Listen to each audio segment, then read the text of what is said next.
Chapter 519. He kept those beastmen in cages behind the door and drank their blood every day. Little Blossom shuddered at the thought. You two can transform too. Why doesn't Chosun drink your blood? Yunjioga was confused. These two beastmen were definitely high-quality products. How do you know we can transform? You're wrong. We can't. Little Blossom and Big Ear said at the same time. You don't have to lie to me. My eyes can see the golden light on your bodies. Yunjioga nodded at his eyes, then pointed at Little Blossom's chest and Big Ear's ears. Your golden light is here. Little Blossom and Big Ear's faces tensed up. The next moment they suddenly attacked Yunjioga. But before they could get close to Yunjioga, they were sent flying by a strong force. They slammed into the wall. Behave or I'll break your necks. Xianxia cracked his knuckles as he walked out of the shadows. He stood beside Yunjioga like an unshakable mountain. Little Blossom and Big Ear looked at him with complicated expressions. That attack just now made them know that this man was very strong. There was no way they could win. Don't be too nervous. I mean you no harm. The demonic air is everywhere. Only the golden light can save you beastmen. Do you know where the golden light on your bodies came from? Yunjioga asked directly. We don't know where the golden light on our bodies came from either. Little Blossom and Big Ear shook their heads at the same time. After he and Big Ear were intercepted by Chosun and brought to the death swamp, Chosun injected magic stones into them and turned them into gray puppets. These gray puppets were very strong and did not fear death, but they could not use magic stone tools. The second day after Little Blossom and Big Ear became puppets, they awoke to the golden light and regained consciousness, so he could not provide any useful clues. If you think of any clues, tell me immediately. Yunjioga did not expect Little Blossom and Big Ear to immediately tell him the secret of the golden light. If they knew where the golden light came from, they wouldn't be so weak. They would at least be at dummies level. Yes. Little Blossom and Big Ear quickly nodded. How are your people now? Yunjioga wanted to bring them to the city that Xianxia built. There might be other people with golden light. My people are still in their original camp, Little Blossom said. Little Flower could guess what Yunjioga was thinking. He immediately said, I am willing to represent them and be loyal to you. You just need to give them a safe place to stay. The oracle looked at them like they were ants, but Yunjioga was calm. The divine emissary looked at them as though they were ants, but Yunjioga's gaze was calm. Lady Yun, I am also willing to serve you on behalf of the Lizardmen tribe. The conditions are the same as the Leopardmen tribe, Big Ear said solemnly. I agree, Yun said. You. And, Little Blossom said, you. But we only have 2 hours of conscious time every day. Little Blossom smiled bitterly and pointed at his chest. The golden light there was fading. Me too, so I have no choice but to ask you to send someone to pick them up. This is a token from the chief. You just have to show it to my people and they will follow you. Big Ear took off a black leather rope hanging from his chest. There was a series of gray scales hanging from it. Big Ear bit his index finger and smeared the blood on the scales. The gray scales immediately turned blue. Little Blossom took off his bracelet. There was a white tooth on it. He rubbed his blood on the tooth too. The tooth turned black. Don't worry. I will send the Eaglemen to pick them up, Yunjioga said, taking their tokens. Thank you, Yunjioga. Little Blossom and Big Ear thanked him. Oh, I have one more thing to ask you. Yunjioga told her about the gnolls, then took out the arrow made of magic stones and asked, Do you know what's going on? Xiaohua picked up the magic stone arrow and looked at it carefully. He said, I remember that the oracle appeared in the gnoll tribe. The gnolls worshipped the oracle very much. Then they got sick. The oracle gave them gaga grass to cure them. They volunteered to go to the grasslands to collect iron. I don't know what happened after that. It seemed that the prerequisite to consuming the demonic gaga grass was to worship Nangongyu. Yunjioga nodded to himself. If that was the case, then it made sense. Apart from Chosun, did you see anyone else with the oracle? Xianxia asked. No. Actually, we have never seen the god messenger's true face. She always wears a big white cloak and her face is covered with a veil.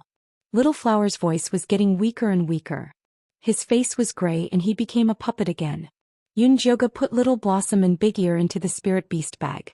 She asked Xianxia, I wonder how Nangong Li and Bailey Moyun are. He had a bad feeling. No matter what happened to them, they asked for it. They chose to believe Nangong Yu and not them. I hope they're still alive. They were friends. Yun Jioga didn't want them to become Nangong Yu's puppets. The next morning Yun Jioga and Zishang returned to the bottom of the cliff. They found that Counselor and a Gu were gone. However, the clues they left behind indicated that they had returned to Eagle Cliff. Back to Eagle Cliff or the city? Zishang asked Yun Jioga. Let's go back to the city. Yun Jioga thought about it and decided to go back. That was her territory. That's right. Zishang looked like she was worth teaching. What kind of boss would run around all day? Of course, it was to wait for the minions to come. 2 hours later, Yun Jioga and Zishang arrived at the construction site. From afar, the tall walls were very eye-catching. They could see the eagle people moving around the small mountain in the middle. There were also many snake people helping to build houses by the walls. Elder Bai and Meng thought that Zishang would need a long time to build the city. They didn't expect it to be done in just a few days. The two races immediately came over to take the position. Lady Yun, you're back. Aze saw them from afar and rushed over. Oh right, how are Counselor and a Gu? Yun Jioga asked. They're fine. They're recovering at Eagle Cliff. Did you catch Hui, that traitor? Aze asked excitedly. I did. Are Elder Bai and Meng here? Yun Jioga asked. They're all in the mountains. I'll take you there. Aze said. No need. Go back and tell Elder Bai and Meng to gather all the orcs. I have something to say to them. Yun Jioga decided to gather everyone and tell them about the gnolls. Okay, I'll go now. Aze flapped his wings and flew back. Chapter 520. Yun Jioga was just about to enter the city when Zishang pulled her hand and pointed to a stone tablet not far away. He smiled and said, Surely is quite considerate. Yun Jioga followed his line of sight and saw a huge stone tablet at the city gate with 2 majestic words written on it, Cloud City. I didn't build this city. It should be called Purple City. Yun Jioga felt that she had stolen Zishang's credit. In fact, Zishang had done as much as she did recently, but he always kept a low profile and hid behind her. This is the city I built for you. It's called Cloud City. It's worthy of its name. Zishang smiled. If it wasn't for Yun Jioga's kindness, he wouldn't have cared about the lives of these beastmen and wouldn't have helped them like this. Cloud City it is. It was just a title. Yun Jioga wouldn't be hypocritical and push it around with Zishang. The two of them walked into the city together and saw Elder Bai walking over with the little eagle man, Ashui. Miss Yun, I heard you caught Ash. Is he really a traitor? Elder White didn't believe that Ash would betray the eagle men. However, if Ash really did something wrong, he hoped to settle it privately. Aqua didn't speak. He looked at Yun Jioga with his light blue eyes. If Ash was really determined to be a traitor, the traitor's child would have a hard time in the future. That's right, Ash didn't betray you. All of this was caused by God's messenger. Later I will explain this matter clearly in front of everyone. Yun Jioga touched Aqua's head and gave him a cherry pill. Thank you. Aqua's eyes lit up when he saw this beautiful pill. He decided to give it to his father. That's great. Oh right, the bull-headed and centaur tribes have come to us. They're in the plaza now. Elder White was completely relieved. He knew the eaglemen wouldn't have cowards. They've all moved here? Yun Jioga didn't expect Elder White to act so quickly. That's right. We brought food and moss to the centaurs and ox-headed tribes, and they moved over without hesitation. Sir Ian Shirley has already divided the area for them, and they've already started planting herbivorous grass and moss, Elder White said with a face full of confidence. That's right. Actually, the oxmen and centaurs didn't fully believe it at first. But after discovering that the land was actually alive, they didn't hesitate to move over. You've done very well. Take me to them. Yun Jioga needed to get to know the first group of herbivorous orcs that sought refuge with him. They're at the plaza. I'll take you there. Elder Bai brought Yun Jioga to the plaza. The square was very simple and there was only a high platform in the middle. At this time the high platform was surrounded by beastmen. There were eaglemen, nagas, centaurs and oxmen all gathered together. When he saw Yun Jioga and Zishang he immediately cheered, Lady Yun, Lord Yizi. The other orcs cheered as well as if they were welcoming a triumphant hero. Yun Jioga raised his hand to greet them with a reserved smile, then walked in front of the centaurs and ox-headed tribes. The leader of the centaurs was called Mang, and the leader of the ox-headed tribes was called Blackhorn. Both of them were very tall, but they were so thin that bones could be seen everywhere. The tribesmen behind them also looked very weak. It was said that after the two tribes refused to submit to Sir Divine Envoy, they started to get sick and had no strength left in their bodies. Moreover, they couldn't eat ordinary plants and could only eat the most tender and clean grass. But how could there be clean grass in this wasteland? The food that Elder Bai brought solved their predicament, so they made up their minds to come over and seek refuge. At worst they would just die, but at least they could die with Yunjioga as ghosts. Don't worry and stay here. I won't mistreat you. Yunjioga simply said a few words to them, then went to the high platform in the plaza with Zishang. Zishang stood behind Yunjioga. His tall figure was like a mountain, and a sharp and dangerous aura spread in the air, as if it wanted to steal the air away. The beastmen surrounding the high platform all tensed up, looking at Zishang with eyes full of fear. It was only when Yunjioga spoke that the suffocating atmosphere was broken. I believe that Elder Bai and Chief Meng have already told you about the demonic aura. You must have a lot of questions in your hearts. Today I will explain it to you all. Yunjioga didn't waste any time and directly released the knoll and ash. She then told them about how Nangong Yu released the strange disease, used the gaga grass to demonize the knoll, and made the magic stone weapon to pollute ash. The beastmen were in an uproar. The centaurs and ox-headed tribes' faces were ashen. Their tribes were also sick before. If it wasn't for the eagle men coming to help them, they would have ended up like the knoll. Miss Yun, can they still be saved? What if they get the strange disease? Mang and Blackhorn asked at the same time. I haven't found a way to save them yet. However, you don't have to be afraid of the strange disease. It's because your bodies are too weak to resist the death aura. As long as you have a full stomach, you will be able to resist it. Yunjioga didn't mention that the golden light could dispel the demonic aura. This kind of thing was only suitable for private research. Then what should we do? Will we all become puppets in the end? Blackhorn looked at the knoll's lifeless eyes. He didn't want to become like that at all. So I need you to move the beastmen of the other tribes into Cloud City as soon as possible. You beastmen have no resistance to the demonic aura. It will only get more and more dangerous outside, Yunjioga said. Nangong, you must have taken control of many tribes. He had to save them as soon as possible. The boar people next door also got the strange disease. I will go find them tomorrow, Blackhorn said quickly. The boar people were too arrogant and didn't believe Elder Bai's words, so they didn't follow them.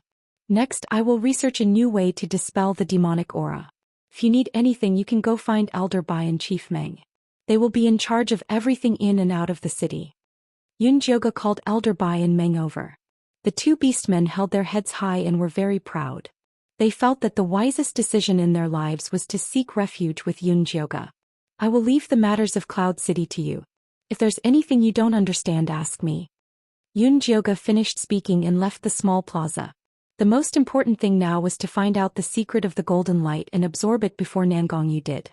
Why don't you take the opportunity to find Li Wei? Zishang didn't understand. He felt that Yunjioga was wasting too much time on saving these beastmen. I did a divination a while ago and found that Li Wei is currently very safe. We don't need to go find him. He will appear when he needs to. If we carelessly reveal his whereabouts, it will be disadvantageous to him, Yunjioga said. Chapter 521. You mean Nangong Yu and Chosun don't know Li Wei is here? Zishang raised a brow. They will only think that Yunwei is here. Other than Yunjioga and Zishang, no one else knew that Yunwei was Li Wei's reincarnation. Don't underestimate the difference. Yunwei was just a pill master, but Li Wei was her divine guard. Nangong Yu would make a wrong judgment if she didn't know his true identity. This was the best protection for Li Wei. If Yunjioga went to find Li Wei openly, it would help Nangong Yu set a direction. I see. Zishang was very confident in Yunjioga's divination skills. Yunjioga and Zishang came to an empty house and let Guo and the rabbit elder out. He wanted to check if they were injured. However, the rabbit elder said angrily, "You lied to us." I didn't. You should have heard what I said at the square. Ahui didn't capture you on purpose. Yunjioga felt helpless. These rabbits were really sensitive and suspicious. The slightest movement could make them flip out. You said you would save our people. Where are they now? The rabbit elder pressed. Here. Yunjioga let the rabbit leader out. Leader. Elder. The two old rabbits hugged each other and started crying. They didn't look wise at all. Miss Yun, how's it go? Guo ran to Yun Jioga and asked with red eyes. When she was captured, she only saw a Gu fall to the bottom of the cliff with heavy injuries. He's fine. He's recovering at Eagle Cliff. If you want to see him, I'll get Aze to send you there. Yun Jioga said while checking Guo's pulse. Luckily, Guo was very healthy and the baby was fine. Guo looked at the leader and the elder hesitantly and shook her head. I'll go see a Gu later. The elder had a huge misunderstanding about Miss Yun. She was worried that the elder would leave with his people in a fit of anger. She could stay and persuade them. Yun Jioga looked at the rabbit leader and elder who were hugging each other and said, if you don't want to stay, I won't force you. Find Elder Bai if you have any problems. Then he turned and walked out of the house. You're too kind to them. Zhishang's expression was a little displeased. Those rabbits didn't know what was good for them, so they should be locked up and taught a lesson. Or they could be directly used for research. There are so many shape-shifting orcs. They're not the only ones we need. When Dummy wakes up, he'll know the secret of the golden light. If the rabbit tribe was the only answer, Yun Jioga would harden her heart and deal with them, but she didn't want to be the bad guy right now. Right. Zhishang had originally wanted to secretly make the rabbit tribe suffer a little. Now that he saw that Yun Jioga really didn't care about it at all, he dispelled that thought. Yun Jioga came to the guest hall and ordered Aze, call Elder Bai over. Yes. Aze nodded and called Elder Bai over. Miss Yun, have you rescued the rabbit tribe? Elder Bai asked as soon as she sat down. The military counselor had already told her that Guo could transform. He really hoped that Yun Jioga could find the secret of the golden light from the rabbit tribe. That way the orc race would be saved. Yes, but they don't know the secret of the golden light. We can only wait for Dummy to wake up to know the answer. Yun Jioga was worried that Elder Bai would harm the rabbit tribe, so she helped them. It seems we still have to rely on our prince. Elder Bai felt it was a pity, but for some reason he felt proud. That's right, we can only rely on him. Yun Jioga's affirmation made Elder Bai even more proud. By the way, the Divine Messenger has already set up a secret base in the Death Swamp to capture shape-shifting orcs everywhere. You must speed up the rescue operation. Also, send people to escort the Leopard Tribe and Lizard Tribe back. Yun Jioga took out Little Flower and Big Ear's keepsakes. Yes. Elder Bai took the keepsakes solemnly and began to think about how to complete this mission. This was different from taking back the Centaur tribe and the Ox-Human tribe. This was a mission personally issued by Yun Jioga. If he couldn't complete it perfectly, it would be troublesome. Yun Jioga sent Elder Bai away and was about to rest when she heard Aze say that the rabbit tribe's leader and elder wanted to see her. Let them in. Yun Jioga nodded. These rabbits discussed very quickly. Lady Yun, we've decided. We hope to stay in Yun City, the rabbit tribe's leader and elder said respectfully to Yun Jioga. Sure, I'll tell Meng to arrange it for you. Yun Jioga was letting Elder Bai lead the Eagle tribe against the outside world and Meng lead the Serpent tribe against the inside world. This was their reward for joining him first. Lady Yun, I was too emotional before and was disrespectful to you. Please forgive me, the rabbit tribe's leader said guiltily. It's nothing, I can understand. Yun Jioga then put on a look that said, what else do you want? The rabbit tribe's leader and elder glanced at each other. Then the rabbit tribe's leader walked up and said to Yun Jioga, you asked about the origin of the golden light in our bodies. I thought about it and remembered that the ancestors left some clues. What clues? Yun Jioga raised an eyebrow. These rabbits were indeed hiding something. Lady Yun, before I tell you this clue, I hope that you can fulfill a few small requests of our rabbit tribe, the tribe's leader said bravely. Say it. As long as it's not too excessive, I can fulfill it. Yun Jioga didn't dislike the rabbits' petty thoughts as long as they didn't go overboard. First, I hope that you can choose a suitable base in the city, the tribe's leader said carefully. You can only choose a base that hasn't been occupied.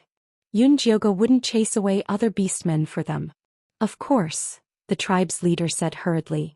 All right, what's the second request? Yun Jioga saw that the tribe's leader didn't look like an idiot. He probably wouldn't make any ridiculous requests. Second, I hope that you can accept De Meng as your guard. He's the strongest warrior of our rabbit tribe and also the fastest beastman in transformation. With him around, your safety will be guaranteed. The rabbit tribe's leader spoke of De Meng proudly.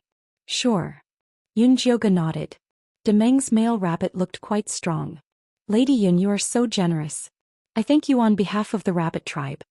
The rabbit tribe's leader knew when to stop. You only have these 2 requests? Yun Jioge was very surprised. These were just 2 small requests. Even if they didn't use the clues about the golden light, she would still agree. Chapter 522. Yes, that's all. The leader nodded. Of course she wanted more, but greedy rabbits didn't make people like them. I can give you 2 more requests. Tell me when you think of them. Yun Jioge didn't want to take advantage of these 2 rabbits. Thank you for your kindness. The leader of the rabbits was happy.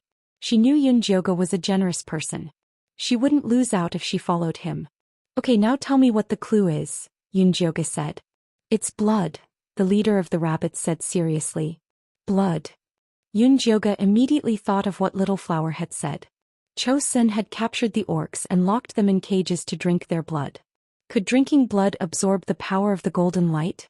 If that was true, wasn't the leader of the rabbits afraid that he would eat them? Yes, it's our blood. After we give birth to our children, we feed them a little of our blood to stimulate their strength. However, this method only works on our people. It doesn't work on other beastmen, including the other group of rabbit people. The rabbit chief was gambling that Yun Jioge wouldn't hurt them by revealing this secret. I need some of your blood to prove this. Yun Jioge didn't think the rabbits were lying, but he still had to verify it. Of course you can take mine, the leader of the rabbits said. No, take mine. The rabbit elder, who hadn't said anything, walked forward. Her red eyes looked at Yun Jioge and said, if you need, I can stay by your side and let you examine me. You don't have to be so nervous. You aren't the only orcs that can transform. Yun Jioge told them about Little Flower and Big Ear. He wanted the rabbit people to relax. I didn't expect Little Flower and Big Ear to have the golden light. Looks like the secret of the golden light is deep. The leader of the rabbits and the elder knew Little Flower and Big Ear. They relaxed when they heard they had companions. You can take the blood yourself. I want the blood of all of your people. I don't need too much. 1 bottle is enough for each of you. Yun Jioge took out a few hundred transparent crystal bottles that were the size of a thumb. He said, remember to write the names on the bottles.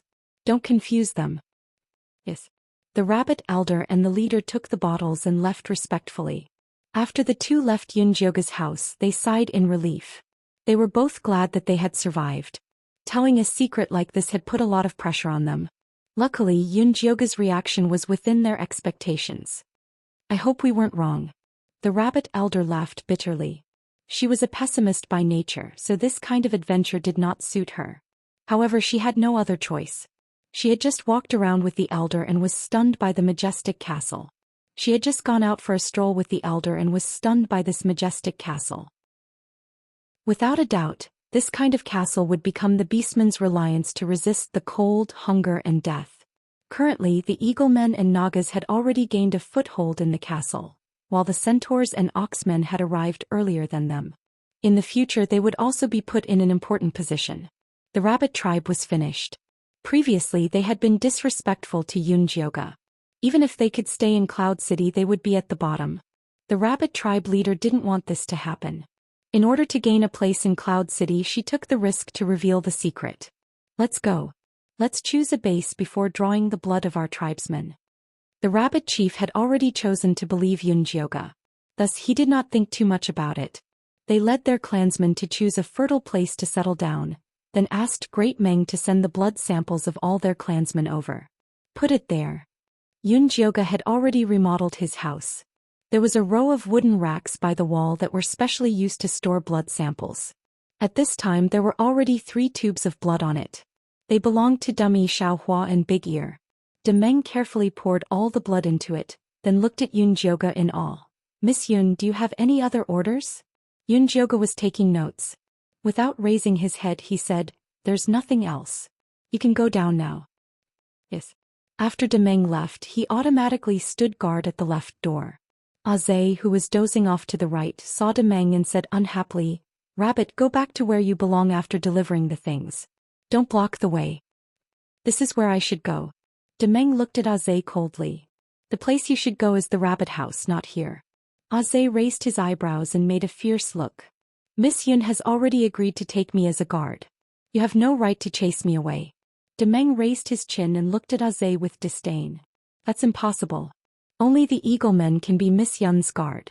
You're just a male rabbit. What right do you have to steal our position? Aze realized that he was being looked down upon by a rabbit. He was furious. They had fought with the Naga several times to get the position of guard. Because I can defeat you, Demeng said in a low voice. Before coming, the chief told him that he didn't need to hide his power. He had to let Miss Yun see his value. Ha, a rabbit dares to say that he can defeat me? Aze thought this male rabbit was crazy. If you don't believe me, come and try. Demeng showed a provocative expression. I'll beat you to death. Aze immediately flapped his wings and charged at Demeng. His fist brought with it a sharp sound of wind. Demeng rolled on the ground and dodged to the side. Little rabbit, how come you're down before I even hit you? Aze laughed. Just when he was about to give Demeng a lesson, he felt a pain in his chest. His body flew out involuntarily. Demeng jumped up from the ground and chased after Aze with extreme speed. His fists landed on Aze's body, pressing him to the ground and beating him up. The orcs who passed by surrounded them and cheered as they watched the commotion. Aze, aren't you an eagleman? How come you're beaten up like this by the rabbit men? Haha, rabbits used to be the food of eagles. Now it's the other way around. Elderby heard the commotion and rushed over. Seeing that Aze was beaten black and blue, he was about to go up and stop him. Don't move. Yun Jioga stopped Elderby. She had heard the commotion and came out. Miss Yun, if you continue, Aze will go crazy. Then that male rabbit will be in danger, Elderby said urgently. Aze will go crazy? What does that mean? Yun Jioga's heart jumped. Don't think that Aze looks dumb and easy to bully. When he's really angry, he's very scary. Elderby hurriedly recounted Aze's past. Chapter 523. His parents passed away when he was very young, leaving his brother, who was 3 years younger than him, to depend on each other. The tribe would distribute food to them regularly, but it wasn't enough to fill their stomachs. One day, Aze saw that his brother was very hungry, so he sneaked him out of Eagle Cliff to pick fruits. He didn't expect to enter the territory of Gale wolf rabbits. Gale wolf rabbits were mutated species. They looked like rabbits but were crueler and more ferocious than wolves. The Gale wolf rabbit tore Aze's brother apart and swallowed him. At the time, Aze was only 10. When he saw his brother get killed, he suddenly went crazy. Not only did he kill the rabbits, but he also injured the people who went to find them. Later on, the old tribe leader personally brought him back. Elderby still had lingering fear when he talked about the past. Aze, who was covered in wolf blood, was as scary as a demon. Although he returned to normal after waking up, he would lose control when he saw the Gale wolf rabbit. He would even be very aggressive when he saw the rabbit race. It wasn't until Agu's rabbit companion, Gua, appeared that his hostility toward the rabbit race decreased. But now that he was being suppressed by Demeng, he might very well go crazy. It would be too late to stop him. Was the golden light the reason for Aze's madness? Yun Jioga was still mulling over this problem when he heard Xianxia say coldly, Aze, it was because you were too useless that your brother was killed by the Gale wolf rabbit. What are you talking about? Xianxia was clearly rubbing salt on Aze's wound. Yun Jioga wanted to beat him to death. Aze, who was waving his fists randomly, immediately froze when he heard Xianxia's words. Demeng flipped away from Aze. He just wanted to prove his power. He didn't want to hurt others. Aze, are you okay? Elderby asked worriedly. Aze looked up. His eagle eyes were eerily red. He let out a shrill scream and leaped toward Great Meng crazily. Demeng blocked with his hand but felt his arm was about to break. He couldn't help but fly back. He quickly steadied himself and counterattacked, punching at Aze's ribs. Aze dodged to the side and fought with Demeng. Hurry up and open your spirit eye to check. Xianxia urged Yun Jioga. I already opened it. Yun Jioga opened his spirit eye and found that Aze's golden light was like a burning flame. The fuel was his life force. Quick, capture Ze. Yun Jioga said urgently. If this continued, Ze would really go crazy. Xianxia immediately stopped Ze. Ze struggled with all his might, almost flipping Ze Dece's sword over. Yun Jioga flicked out his moon spirit threads and tied him up. Then he quickly pricked him with needles to let out his blood. Ze's meridians were blocked. The golden light gradually faded, but he was unconscious.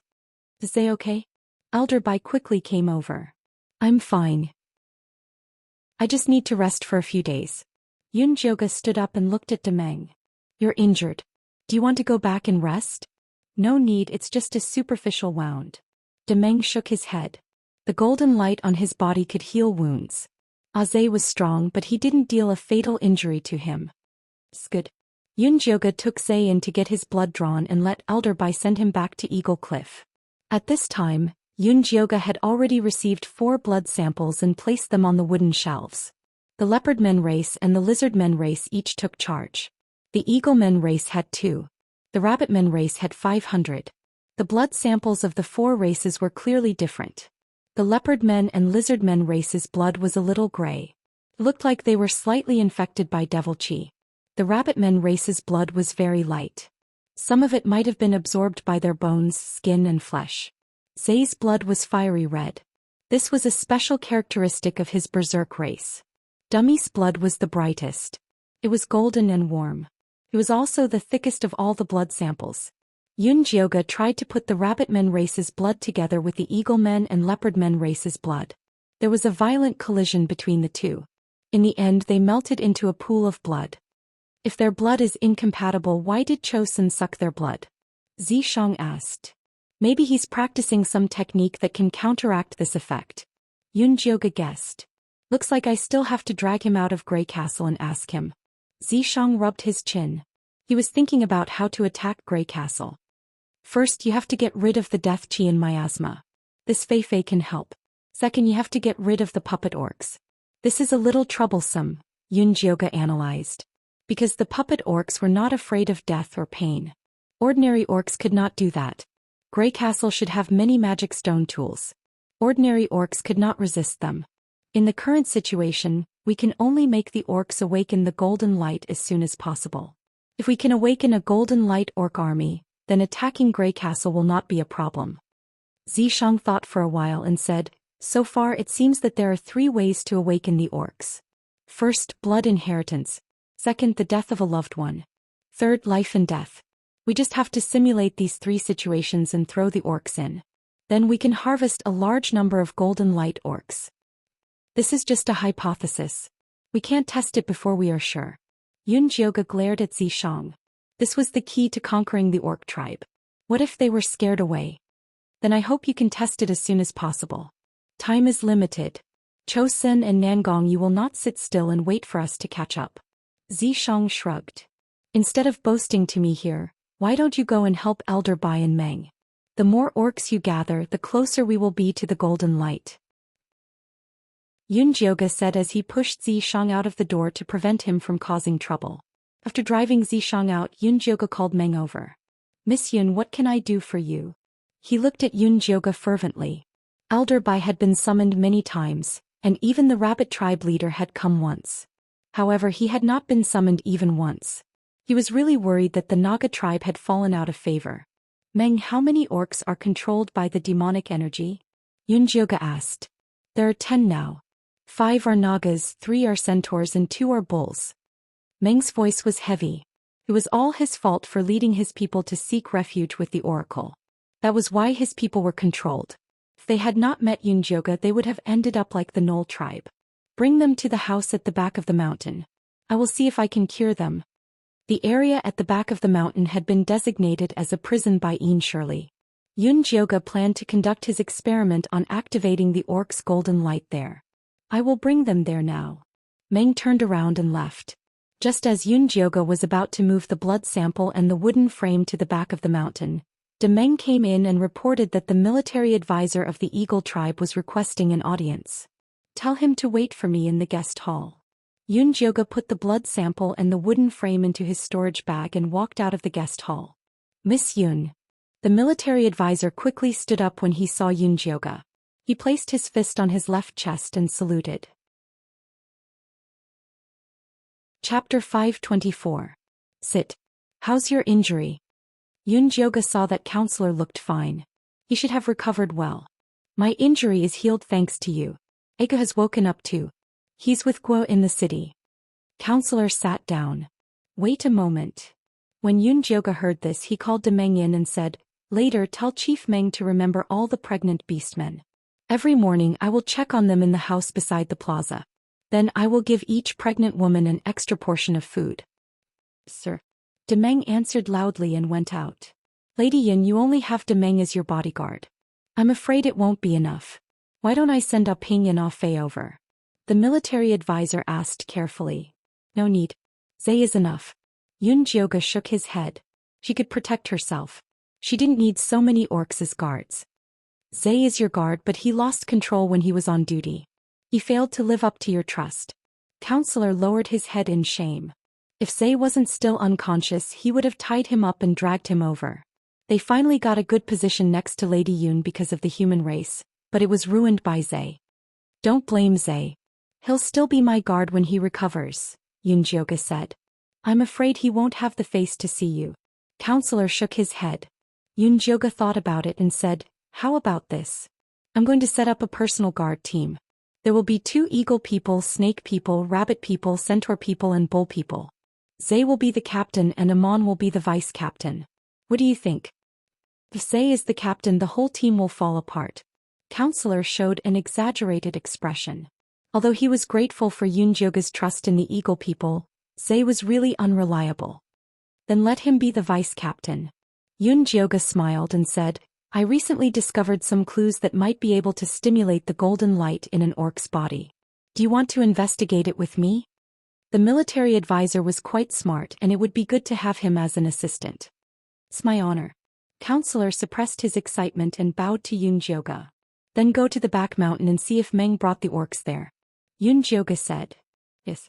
After the military counselor left, Yun Jioga called Amon in and asked him to inform the Beastman Patriarch to select his personal guards. I'll go now. De Meng did not know that he was about to become the team leader. He was overjoyed when he heard that he could choose another rabbit man. Yun Jioga left the meeting hall and went to the back of the mountain. There was a large wall at the back of the mountain and inside it was a low-gray prison cell. The prison had 2 floors and there were more than 10 small cells on the ground. The dungeon was used to hold important people. Yun Jioga pushed the door open and walked into the cell. He saw that Meng and the military advisor had already placed the out-of-control orc in a large cell. Among the Nagas were Aunt Gaga and 4 middle-aged female Nagas who used to plant the Gaga grass. The centaurs were 2 aunties while the oxen were 2 youths. Both of their expressions were numb, their eyes lifeless. These people are controlled because they have been in contact with the magic stone for a long time. Meng briefly explained their situation. I got it. You can go back to your work. Yun Jioga waved his hand and left respectfully. Miss Yun, how do you plan to test their golden light? The military counselor asked excitedly. Based on my research, there are 3 ways for orcs to awaken their golden light. First, it's through blood inheritance. Second, it's the death of their loved ones. Third, it's a matter of life and death. I want to simulate this situation and see if I can awaken them. However, based on the information she had collected so far, those who could awaken their golden light were all young and strong men. It would be difficult for the old, weak women and children. However, she could only try her best in this situation. Miss Yun, why don't you let me try? The military counselor did not believe that the old, weak women and children could awaken their golden light. Yun Jioga looked at the military counselor. He was a good seedling. The Eagle Squad is willing to be your test subject. No matter what happens, we will not complain. The military counselor swore with a serious face. The fate of the gnolls had alerted all the orcs. Awakening the golden light was the only way out. He was willing to pay any price for it. All right, I agree to your request. However, let's use them for the test first. The gray gas in their brains is easier to observe. It won't be too late to use it on you after I find a suitable plan. Good steel should be used where it matured. She would use the military counselor as a test subject after the plan was mature. It would be best if she could succeed in one shot. Yes. The military counselor nodded. Then he asked seriously, what do we do now? There are no rabbit men here, so we can't use the blood inheritance. Let's try the other 2 first. Find out the family situation of these orcs first, Yun Jioga ordered. The military counselor was stunned. He asked nervously, are you going to kill their relatives? Do I look like such a cruel and stupid person? Yun Jioga was speechless. What did the military counselor think of her? Well, the military counselor nodded honestly. He was also ashamed of his sudden idea. Alright, do your investigation well. I'm going out for a while. Yun Jioge left the back of the mountain and prepared to look for Ian Shirley in the plantation. The plantation had expanded for a few more miles. The gray wall divided the vast and fertile land, which would be given to the orcs as their territory. Yun Jioge did not walk through the tunnel. Instead, she jumped onto the wall. She looked down from above and saw that the territory of the Naga tribe had already grown large yellow grass. The walls were covered in moss. The Naga tribe had built a row of wooden houses near the entrance. It was said that these houses were personally designed by Ian Shirley. The orcs lived on the upper floors while the livestock were kept on the lower floors. Now there were many elk, pheasants, goats, and other wild beasts. These wild beasts wanted to escape at first. Later, when they realized that they could eat and drink here and that it was safe, they succumbed one by one. The large grass and moss in the territory of the horse race and the ox race next door had also started to grow. They also lived in stilted houses. There were also wild beasts downstairs. They were prepared to exchange them with other races in the future. Moreover, because they were herbivores, these wild beasts were very tame. They were much easier to deal with than the Naga tribe. The territory chosen by the rabbitmen was at the border of the other races' territories. Although they had only been here for 2 days, rows of stilted houses had already been built. They were really good at planting. The large grass and moss grew faster than the horse race and the ox race. On a sturdy stilted house, Guo said to a Gu, "If you live here with me, we can raise some wild beasts under the stilted house." "Alright, I'll listen to you." A Gu was a henpecked man. He would do whatever Guo said. "Then why are you still standing there? Go and catch them." Guo patted a Gu's wings reproachfully. "I'll go now." A Gu immediately flapped his wings and left. He turned into a small black dot in the sky. Chapter 525. Yun Jioge was in an indescribably good mood as she looked at this lively scene. She didn't want to disturb the working orcs, so she covered herself with moon spirit silk and walked along the wall. When she passed by the rabbit people's territory, she saw the rabbit chief walking to her stilted house and seemed to be watering it. Yun Jioge took a closer look and realized that the land was planted with carrots. After the black rain disaster, countless edible plants died, leaving only the strong wild grass. Now only the rabbit people grew carrots in the entire Cloud City. She felt that it was necessary to study it. Yun Jioge jumped off the wall and removed her disguise. She pretended to casually walk past the rabbit people's gate. "Miss Yun, why are you here? Come in and sit." Guo saw her and immediately came out excitedly. The rabbit chief, who had just finished watering, came out and invited Yun Jioge to visit. The other busy rabbit people also hurried over and looked at her with respect and admiration. "How are you guys living here?" Yun Jioge smiled and walked into the rabbit people's territory. "It's very good here. Thank you for giving us such a safe territory." The rabbit elder was happy from the bottom of her heart. After the black rain disaster, they hadn't felt safe and relaxed like this for a long time. "That's good. You guys go ahead. I'll just have a chat with the chief."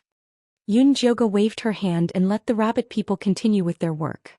"Miss Yun, this way please." The rabbit chief thought that Yun Jioge was looking for her, so she led her to her stilted house. The chief's stilted house was in the corner of the territory. Other than a bunch of dried green carrot leaves hanging at the door, it was no different from the other rabbit people's stilted houses. Yun Jioge didn't go upstairs. She walked directly to the first floor. The rabbit chief hurriedly followed and smiled. "This place is dirty and broken. There's nothing to see here." "Really? I think it's good that you're planting carrots here," Yun Jioge said with a smile. The rabbit chief was stunned. She smiled calmly. "I really can't hide anything from you. These carrots are planted for the cubs of the tribe to eat. However, they've just been planted. It'll take at least a month for them to grow. If they're successful, I'll send some over for you to try." "How did you plant them?" Yun Jioge asked casually. "Just plant it casually. The land here is alive, so it should be able to succeed," the rabbit elder said. Yun Jioge took a whiff and immediately frowned. "You used blood to plant carrots?" The rabbit tribe leader was stunned, unable to reply for a long time. "I noticed that the weeds in your territory are growing very well. Don't tell me you guys used your blood to grow them?" Yunjioga looked straight into the eyes of the rabbit tribe leader. Oh. The rabbit chief laughed bitterly and said, "We're not blood rabbits." They worshipped it as much as she did. "Master, look at how much living land I've made." Fei Fei flapped her wings and flew over when she saw Yunjioga. She looked very proud. "Good job." Yunjioga patted Fei Fei's head encouragingly and fed her a few cherry pills. Fei Fei swallowed the cherry pill and went back to work eagerly.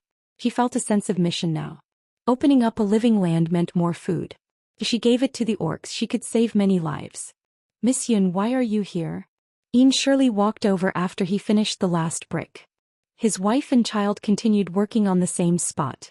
"I want you to help me create an illusion," Yunjioga said straightforwardly. "The amount of yin yang qi I have is enough to build a wall. I'm afraid I can't create an illusion." Ian Shirley frowned. He had been oppressed by Zhishang for the past few days. He was about to puke from building a wall. "I'll build a formation first. You just have to inject some yin yang qi into it. It won't take much effort." Yunjioga couldn't bear to part with her divine power. She could only look for Ian Shirley. "All right." Ian Shirley was just grumbling. He didn't forget that Fan Ian had given him a mission. He had to listen to all of Yunjioga's orders. Chapter 526. "Then let's go now." "Where are they?" Yunjioga looked at the two figures, one big and one small. "Wait for me." Ian Shirley walked over to Yunjioga after putting away his wife and child in the corpse refinement bag. "Fei Fei, let's go." Yunjioga waved at Little Butterfly. "I'm not going, I'm not done yet." Fei Fei focused on converting the death energy without looking at Yunjioga. "No one is guarding you. You can't come out by yourself." Yunjioga personally grabbed its little wings and threatened it sternly, "Be careful not to be taken away," and turned into a fried butterfly. "I'm so cute. Who would want to fry me?" Fei Fei muttered, but it still landed on Yunjioga's shoulder obediently. "Your master's right. You're the most precious thing in the entire mystic realm. If Zhou Xian and the rest discover your existence, they'll definitely capture you at all costs." Ever since Ian Shirley found out that Fei Fei was the Yin Yang reincarnation butterfly, he admired Yunjioga's boldness. He was actually willing to let such a precious thing work without fear of being robbed. "Master won't let me be captured," Fei Fei retorted indignantly. Then it silently shrunk its body. "Don't scare it." Yunjioga stuffed another 2 cherry pills into Fei Fei's hands to prevent it from abandoning its task. The two returned to the prison at the back of the mountain. The military counselor had already gone to find Meng to understand the situation. The 10 dumbfounded beastmen were still locked up in their cells. "You set up the illusion for them?" Ian Shirley raised his eyebrows. This was overkill. "Not for them, for the beastmen." Yunjioga brought Ian Shirley down the stairs to the underground prison. The underground prison was dark and gloomy. There was no light at all. It emitted a damp, moldy and cold aura. Yunjioga lit a torch and stuck it on the wall. Then he took out a spirit stone and started setting up a formation. "You know the 9 Hells transformation Ian illusion?" Ian Shirley widened his eyes in shock. This illusion had been circulating among the evil sects for a long time. Even he had not had the chance to see it. He did not expect it to appear on Yunjioga. "What's wrong with that? Do you think my title of goddess is fake?" Yunjioga dipped the cinnabar in and drew on the spirit stone. Runes with mysterious powers appeared on the spirit stone. She was too lazy to use her brain when Zhishang was around, but that did not mean that she was brainless. After being a goddess for so many years, there was nothing in the world that she didn't understand. It was just that those memories had been sealed away by her and would only be rummaged through when needed. "Are you really a goddess?" Although Ian Shirley had already guessed Yunjioga's identity, he was still very surprised to hear her admit it. "What? Didn't Fan Ian tell you about me?" Yunjioga chatted with Ian Shirley as he drew. "Master Fan Ian has never mentioned your identity. However, to be valued by him, I feel that you are not an ordinary person," Ian Shirley replied cautiously. In reality, the first time he met Yunjioga, he was very disappointed. Yunjioga was simply too weak. The only thing that stood out about him was his purple deceased sword. After Yunjioga joined the Yin Corpse sect, he had been secretly observing to see if Yunjioga was hiding anything. After that, Ink Flower, White Bones and Chosen worked together to force Yunjioga, but Yunjioga still focused on escaping. He was so disappointed that he even suspected that Fan Yin had been deceived. But now Yin Shirley finally understood that Yun Jioga's strength wasn't due to her martial strength. Instead, it was due to her inexplicable strength that made people believe in her. Reality proved that she was always right. I wasn't ordinary in the past, but I can't anymore. You still have to rely on yourselves to save this world. Yun Jioga placed the spirit stones on Yin Shirley's palm and said, use your Yin Yang Qi to carve the spirit stones according to the rune patterns. I will teach you how to place them later. Okay, Yin Shirley replied impatiently and started to analyze the rune patterns seriously. After he was done, these rune patterns were also carved in his mind. Next, Yun Jioga taught him how to bury these spirit stones deep into the ground according to the position of the 9 nether formation. It's done. You can go back and build your wall now. Yun Jioga clapped her hands and prepared to leave. Lady Yin, actually those walls aren't that urgent. I can stay by your side and continue working. Yin Shirley learned the 9 nether transformation Yin illusory formation and realized that he had a better future by staying by Yun Jioga's side. Are you sure you're not in a hurry? Yun Jioga turned to look at Yin Shirley and said with a faint smile, wait for Zishang to tell me that. Don't. I'll go back and build the wall now. Yin Shirley couldn't help but tremble when he heard Zishang's name. That despicable fiendish demon wanted to squeeze his bone marrow dry. If he found out that he was slacking off, he would be finished. Take Fei Fei away. Remember to look after it. Yun Jioga placed Fei Fei on Yin Shirley's shoulder. Transforming the deathly aura was what the little butterfly should be doing. Don't worry. Even if I lose my wife and child, I won't lose it. This was definitely the heaviest oath Yin Shirley had ever made. Don't be nervous. You just have to look after it and don't let it run around. Yun Jioga still believed in Yin Shirley. Moreover, Fei Fei had the ability to protect itself. It was just that one more person meant one more safety. Not long after Yin Shirley left with Fei Fei, the military counselor and Demeng hurried over. Behind them were the Eagle Man, Ah Fei, and an unfamiliar female rabbit person. Sir, Elder Bai recommended Ah Fei to be your guard, the military counselor said. All right. Yun Jioga nodded and looked at the female rabbit person behind Demeng. This rabbit person had slightly dark skin and short hair. Her slender figure was full of explosive power. Her expressionless face looked even colder than ash. Facing Yun Jioga's scrutinizing gaze, she only said 4 words, I am Maya. Maya was sent here by the chief. She is an expert in our tribe. It's just that she doesn't like to talk, Demeng hurriedly said. Actually, Maya was stronger than him. It was just that her personality was too strange. That was why the chief did not send her here. This time, when she heard that the guards were going to expand, she decided to send Maya here. Very good. You don't have to talk much to be my guard. Yun Jioga nodded. Then he looked at the military counselor and said, have you finished what I asked you to do? Yes. This is the relationship between Aunt Gaga and the others.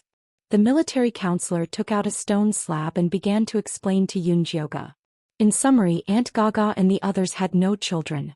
They only had collateral relatives. That was why they were sent to interact with the magical stones. Do you still want to try? The military counselor asked carefully. Of course. Why not? Bring them to the dungeon. The few of you guard outside. Yun Jioga turned and walked towards the dungeon. The military counselor brought Aunt Gaga and the others into the dungeon. According to Yun Jioga's instructions, they tied them up in a corner. Come here. Yun Jioga sat in a small room beside the dungeon and waved at the military counselor. What do we do next? The military counselor walked in and asked. Nothing. Just watch them. Yun Jioga threw a spirit stone into the dungeon. The 9 Gloom Yin illusion was officially activated. Chapter 527. The spirit stone that Yun Jioga threw fell to the ground silently. The 9 nether shift Yin illusion was activated instantly. A faint black fog rose and enveloped Aunt Gaga and the other beastmen. The military advisor opened his eyes wide, trying to see what was going on inside. Unfortunately, his field of vision was completely dark. Miss Yun, what's going on? The military advisor turned around to ask Yun Jioga, only to see her solemn expression. Her pupils flickered with a faint golden light as she stared unblinkingly at the beastmen inside the formation. Calm down and take a look. The black fog is their current soul state. Only by breaking free can they awaken the golden light, Yoga reminded the military advisor without looking back. Yes. The military advisor calmed down and took a closer look. The black fog was swaying wildly as if someone was trying to break free. Yoga could see more clearly than the military advisor. The 10 beastmen were struggling in the illusion. Unfortunately, the power of the illusion was too strong. Soon 2 Naga females fainted due to physical exhaustion and were automatically ejected from the illusion. This was the protection mechanism that Yoga had set up to prevent them from being trapped inside. Gradually, more and more beastmen were ejected from the illusion. Finally, only the 2 bull-headed youths and Aunt Gaga were left. It seems like physical strength and vitality are also important conditions for awakening, Yoga muttered to herself. Aunt Gaga was the strongest among the 10 beastmen, while the bull-headed youths were the youngest. After the time it took for an incense stick to burn, the 2 bull-headed youths were also ejected. Only Aunt Gaga was left. It seemed like she was just stalling for time. Miss Yun, let me try. The military advisor felt that Yoga was wasting time. What could a group of old, weak women and children achieve by experimenting? There's no rush. I still need to adjust the illusion a little more. Yoga calculated the time. The fastest to be ejected were the 4 middle-aged Naga females, followed by the centaur and bull-headed youths. Centaurs and bull-headed youths were famous for their strong endurance. If even they could not endure it, it meant that the illusion's physical requirements were too high. It seemed like she still had to find Ian Shirley to adjust the formation's physical requirements and increase the mental torture. Only then would it be easier to achieve results. At this moment, the military counselor suddenly said to Yoga, who was deep in thought, Miss Yun, look at Aunt Gaga. Something doesn't seem right. Yoga looked up and saw that all the black fog in the 9 Nether Een reversal formation had gathered on Aunt Gaga. Aunt Gaga remained motionless, but she was not ejected from the illusion. It was really strange. Yoga thought for a moment, then sent out his divine sense into Aunt Gaga's illusion. Inside Aunt Gaga's divine sense, it was a barren wasteland. The river had dried up, the plants were all dead, and the corpses of the Naga tribe were everywhere. They were all skinny and their faces were full of despair. It seemed like they had starved to death. The entire world was filled with sorrow and despair. It was so oppressive that it made it hard for people to breathe. Yoga looked around for Aunt Gaga and finally found her on the land where the Naga tribe planted Gaga grass. Her thin brown snake tail was coiled on the ground, her body was hunched and her arms were folded as if she was guarding something.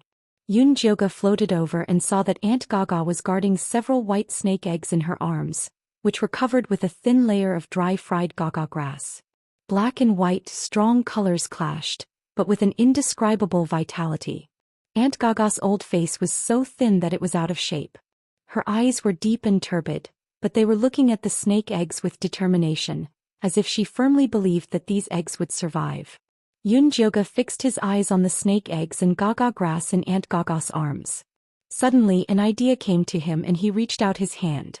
The 9 Nether Een reversal formation rotated, and the black fog turned into white fog. The white snake eggs in Aunt Gaga's arms shook, making a small sound of breaking.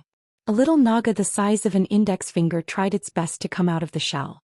Its wet little head was covered with a white eggshell, and it looked at Aunt Gaga with its clear yellow eyes. Aunt Gaga's old face showed a kind smile, and her body turned into a golden light and fell to the ground.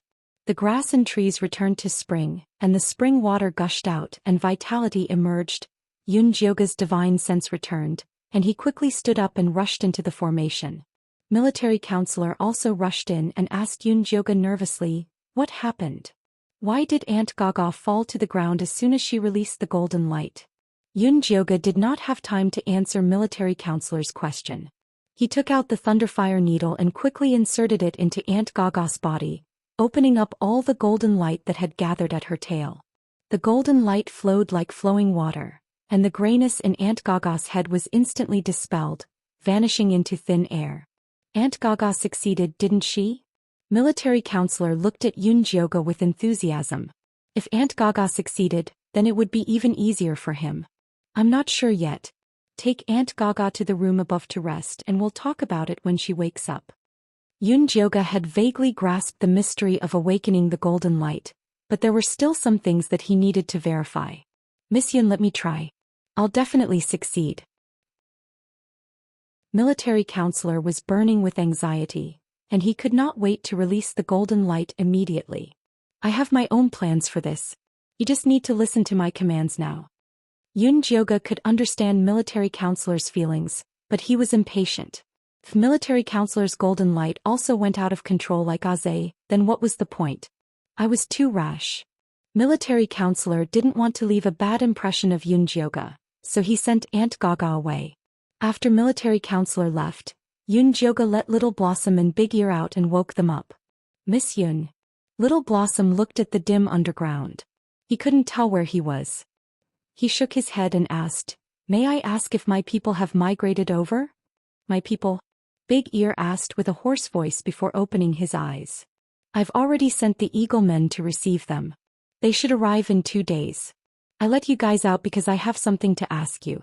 What were you thinking before you were turned into puppets by the magical stones and your consciousness was sealed?" Yun Jioga asked. "Thinking about what?"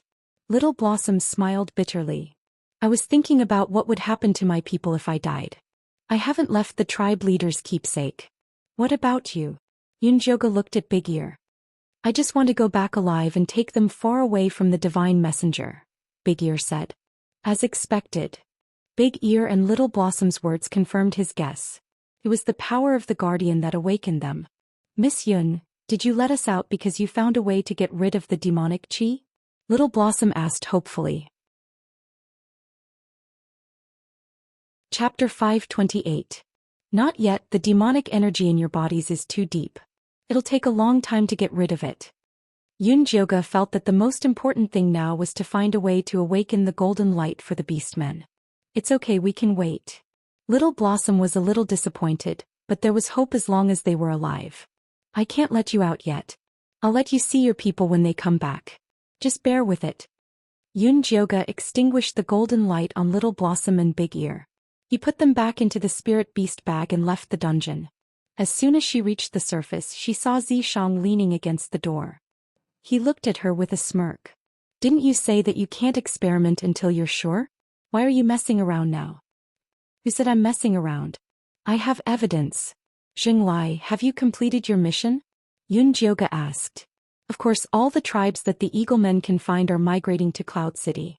Ian Shirley and Fei Fei have to hurry, or else there won't be enough people to live in." Zishang had used many methods to complete his mission quickly. Fortunately, it was very effective. "How many tribes did you bring back?"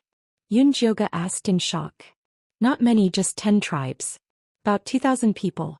If he could use his demon power, he could have brought them over with one heaven and earth shift. They wouldn't have to go through so much trouble to migrate." "Nangong Yu and Chosun aren't doing anything?" Yun Jioga found it strange. "Those two weren't easy to deal with. They probably want to kill us all, so you have to hurry. The beastmen must awaken as soon as possible. Otherwise, they'll be faced with a disaster."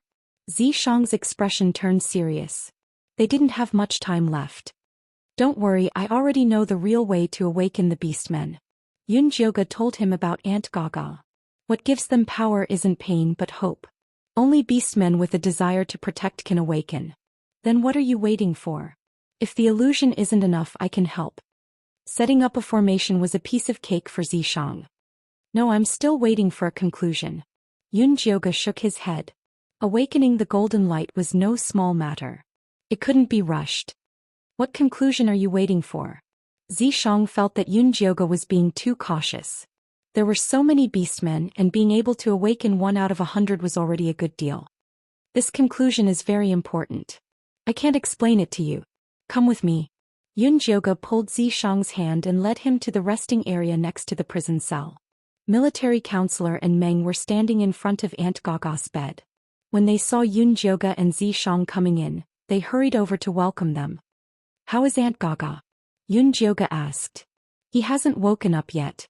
The military counselor shook his head. Yun Jioga opened his spirit eye and looked at Aunt Gaga's knowledge sea. He was surprised to find that her divine sense was calm, as if she had already fulfilled her wish and had nothing to worry about. This was the prelude to death. "Meng, hurry up and bring those sick little Nagas over," Yun Jioga hastily instructed. "Yes." Meng quickly brought the little snake man over. After the death aura was removed, the little Naga recovered quite well. All of them were white and plump and their tails were thick and strong. They were much taller than before, and when they saw Yunjioga, they bowed respectfully. I have a task for you. If anyone can wake Aunt Gaga up, I will reward them with a cherry candy. Yunjioga poured a cherry pill into his palm. The red pill emitted a sweet aroma, which was very tempting to these little whelps. How should we wake her? The little Naga with black and white tails asked bravely. Whatever method you use, Yunjioga said. Aunt Gaga's heart was protecting Hope, the children of the Naga tribe. Whether or not they could wake her up depended on these little whelps. 5 little Nagas immediately jumped onto Aunt Gaga's body and shouted. They pulled on her ears and scales, displaying the demeanor of naughty children. What the hell are you doing? Zhou frowned. He thought Yunjioga had something good, but it turned out to be an old Naga. Yunjioga saw the impatience in Zhang's eyes and knew that if he did not explain clearly, Zhang would explode. Come here. Yunjioga brought Zhang to a corner and said in a low voice, I want to know what's the difference between Aunt Gaga's golden light and other orcs. Isn't it fine as long as it's golden light? Zhang raised his eyebrows. Of course not. Have you forgotten Aze and Dummy? Yunjioga glared at Zhang. Aze awakened the golden light and became a lunatic while Dummy became a fool. Dummy became a fool after traveling through space, Zhang corrected. He wasn't much better before he became a fool, Yunjioga said. According to Yunjioga's understanding, Dummy was not only a troublemaker in the Eagle tribe, but also in other tribes, which meant that his mental condition was unstable. What about the rabbit tribe? Zhang raised his eyebrows. Although the rabbit tribe was a little neurotic, it was still normal. They are herbivores. Although they are mentally stable, their bodies are too weak. They can only use the golden light when they turn into rabbits. Their attack power is too low. Seeing Zhang's disapproving look, Yunjioga changed the topic.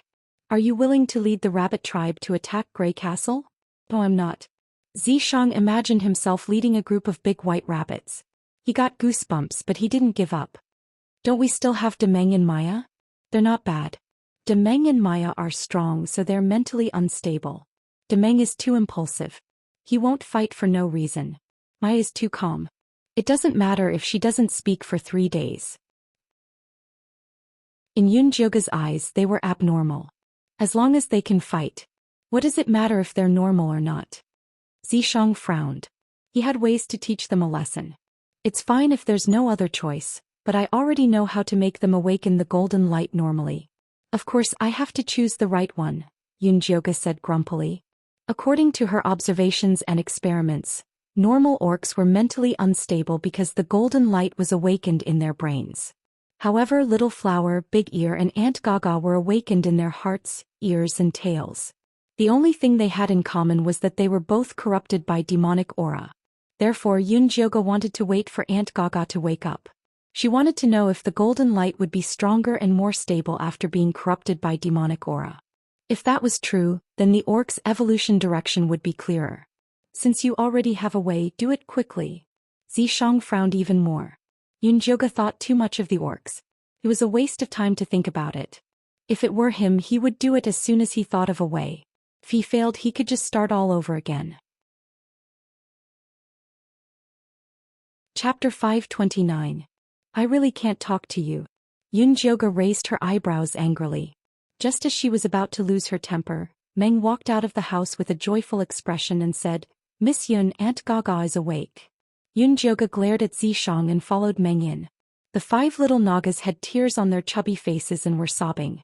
Auntie, I thought you were dead. Hey good kids, don't cry.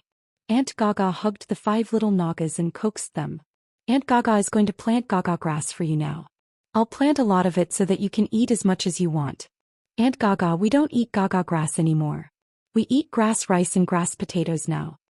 The little Naga wiped her tears and took out a round potato from the animal skin bag she carried on her back. She handed it to Aunt Gaga and said, This is for you. Me too, me too. The other little Nagas also offered their treasures. Auntie is not hungry. Eat it yourselves. Aunt Gaga's eyes were kind. She had never laid a living egg in her life and treated the little ones in her tribe as her own. It was good enough that the children remembered her. How could they bear to eat their precious food? They were all full. The little Nagas patted their bulging bellies. The Naga tribe was the first to plant grass and eat a lot. They had a lot of food, so they ate their fill every day. And things are different now. I'll bring you out later and you'll understand. Meng laughed. Is that so? Aunt Gaga's memory was still stuck in the past. Back then, the Naga tribe had to risk their lives just to get a bite of food. Of course it's true. All of this is thanks to the great Lady Yun and Lord Yizi. They brought hope to our beastmen tribe. Meng bowed respectfully to Yun Jioge and Zishang as he spoke. Aunt Gaga then realized that there were two people standing in the house. Their appearance and temperament were completely different from the beastmen. Although she did not know what had happened, they must be great people since the tribe leader respected them so much. Aunt Gaga got down from the bed and bowed to Yun Jioge and Zishang like the tribe leader. Meng, you're in charge of testing her abilities. Zishang walked in with a cold expression. Sir, may I know how to test this? He was just an ordinary orc. How would he know how to test Aunt Gaga's golden light? Take her to the plantation for a walk. Yun Jioge recalled Aunt Gaga's appearance when she awakened the golden light and felt that she must have awakened this ability. Yes. Meng immediately led Aunt Gaga, who was still confused, to the farm. The 5 little Nagas followed behind them excitedly. The military counselor walked to Yun Jioge's side and hesitated to speak, but Zishang interrupted him. Talk less. Get to work. After saying that, he pulled Yun Jioge out, not giving the military counselor a chance to speak. A group of people arrived at the plantation. Aunt Gaga stared at the majestic city wall in front of her and ate the golden grass. She was so shocked that she couldn't close her mouth. The 5 little snake people surrounded her and excitedly explained all the changes, chattering happily. Apart from the territories of the eagle men, Nagas, centaurs, cowmen and rabbit men, there were 12 other territories that were empty. Auntie, these territories are for other orcs. Winter is coming soon and we have to plant enough food to save more orcs. I'll leave this task to you, Yun Jioge said to Aunt Gaga as he took out a big bag of grass and rice. How do I plant this? Aunt Gaga was a little flustered. She had only planted Gaga grass in her life and had never planted anything else. Just plant it like you plant Gaga grass. Yun Jioge randomly picked an empty space and looked at Aunt Gaga encouragingly. Go ahead. I'll give it a try. Aunt Gaga carefully took the seeds of the grass. They were yellow rice grains and there were thousands of them. She felt a sense of mission when she thought about the grass that would save the orcs. The yellowish-brown snake tail emitted a faint golden light and seeped into the ground. As she moved, she scattered the seeds on the ground. The yellowish-brown rice grains took root and sprouted as soon as they touched the ground. The yellow grass followed her footsteps. Aunt Gaga had a satisfied smile on her face as she walked to the side of the wide empty space. The brown empty space was soon covered by the yellow grass. So many big grass. The little snake people followed Aunt Gaga happily and began to scream and play. Oh my God! Meng looked at Aunt Gaga in disbelief. When Aunt Gaga had awakened, he was only happy that Yun Jioge had saved her. Now that Aunt Gaga had performed such a miracle in front of him, it was undoubtedly due to Yun Jioge's efforts. He turned to look at Yun Jioge and wanted to kneel down and worship her. Unfortunately, Yun Jioge did not have time to care about him. She was busy using her spiritual eye to observe Aunt Gaga's movements. How is it? Is this normal? Zishang took the initiative to talk. I was right. Aunt Gaga's sea of consciousness is calm and full of joy. The golden light mainly moves around the snake's tail. It rarely returns to the sea of consciousness. Yun Jioge closed her spiritual eye in satisfaction. She did not mind the argument with Zishang. I thought the demonic energy would be a disaster for these beastmen. I didn't expect it to be the beginning of a transformation. I wonder if Nangong Yu and Chosen know about this? Zishang pondered. If they knew, they wouldn't have locked them up to drink blood. Yun Jioge said with certainty. With Chosen's personality, if he knew that beastmen could automatically awaken the golden light, he would definitely keep them in captivity and slowly slaughter them. Seems like we have taken the initiative. After being in the secret territory for so long, Zishang finally felt a sense of achievement. You still dare to complain that I am too long-winded? Yun Jioge glared at Zishang. This impatient guy only wanted to reach the heavens in a single step. If they did as he said, they would only get a bunch of crazy people. Goddess is wise. Zhou tactfully admitted his mistake. Stop flattering me. Hurry up and help me set up an illusion array. Yunjioga rubbed her palms together. She was ready to go all out. Zhou cooperated with Yunjioga and set up the dungeon again. They set up 2 more 9 Hell-in reversal arrays. That way they could put in a large number of beastmen for experiments. Actually, it would be safer to make a few more examples. Yunjioga said regretfully. Although Aunt Gaga had succeeded, it was better to make a few more out of caution. The process of awakening the golden light after being infected by the demonic energy had a certain degree of risk. If the serpent men did not have Aunt Gaga's firm belief, they could easily be devoured. There is no time. The most they will do is turn them stupid. If they cannot awaken, they will die.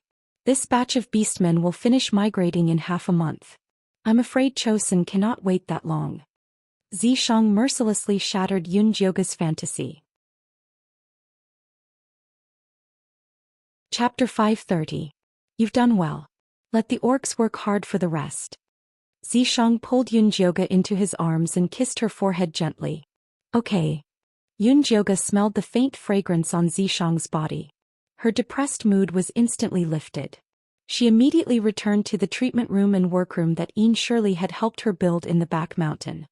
He picked up his brush and quickly drew up a plan for the orcs' awakening. Then he called the military counselor over. I thought you would awaken the guards first. The military counselor was surprised to see Yunjioga's awakening plan. After all, the guards were powerful warriors, so they had a higher chance of awakening. No, according to the experience of the rabbit tribe, as long as one of the golden orcs awakens, the others will awaken safely as long as they guide them properly. Therefore, Yunjioga's awakening plan was not based on the number of people but the races. The first was the Naga. Aunt Gaga was a strong-willed guide. With her around, the Naga would definitely awaken smoothly. Miss Yun, which race will the Naga join after the awakening? The military counselor asked carefully. The Eaglemen, of course. Yunjioga did not seem to notice the military counselor's thoughts. The Eaglemen and the Naga were the first tribes to rely on her. They often competed with each other.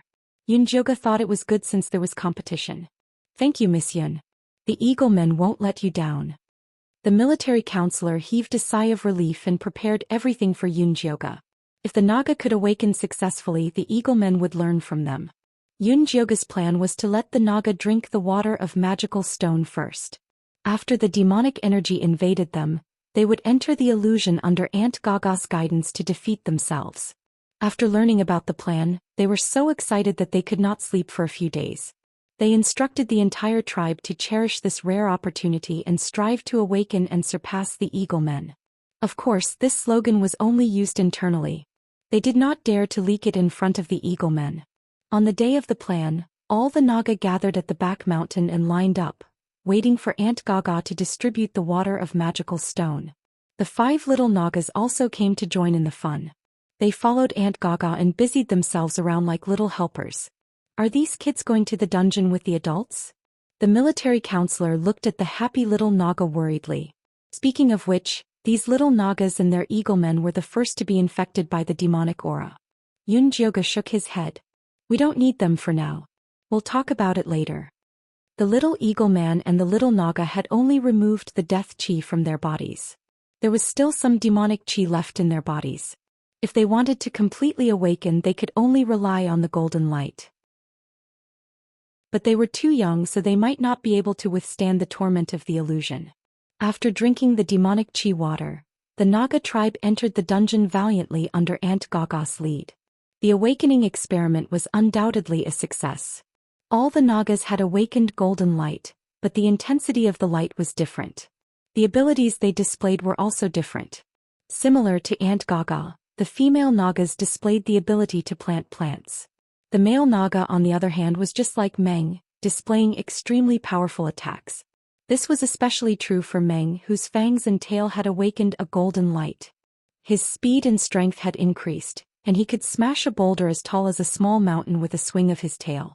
However, what surprised Yunjioga the most was that there were a few skinny female Naga beastmen who had awakened special abilities. It was a very small green snake species. They were extremely fast after transforming into their original form, and their venom was very strong. They were experts at assassination. These awakened Nagas were taken away by Zhixiang. The females were taken to farm, while the males were sent to guard the small mountain in the city. Next, Yunjioga began the awakening of the Eagle Men. She released Ash, who had been kept away all this while. The demonic aura on Ahui was a bit heavy. Yunjioga was worried that he wouldn't be able to awaken, so she asked the military counselor to bring Ashui over and let him stay with his father and talk more. She hoped that the power of kinship could help him get through the secret realm. After making arrangements for Ahui, Yunjioga called Aze to her newly built treatment room in the back mountain. "Miss Yun." Aze lowered his head, not daring to look at Yunjioga. "I heard you've recovered a long time ago. Why didn't you come find me?" Yunjioga asked Aze while carving runes on spirit stones. "I don't have the face to see you." Aze was afraid that he would be seen as a crazy bird if he walked out, so he had been hiding in his nest. "It wasn't your fault for going crazy last time. I've already found a solution for you." Yunjioga put down the spirit stones and looked at Aze. "Do you trust me?" "Of course I trust you." Aze immediately looked up.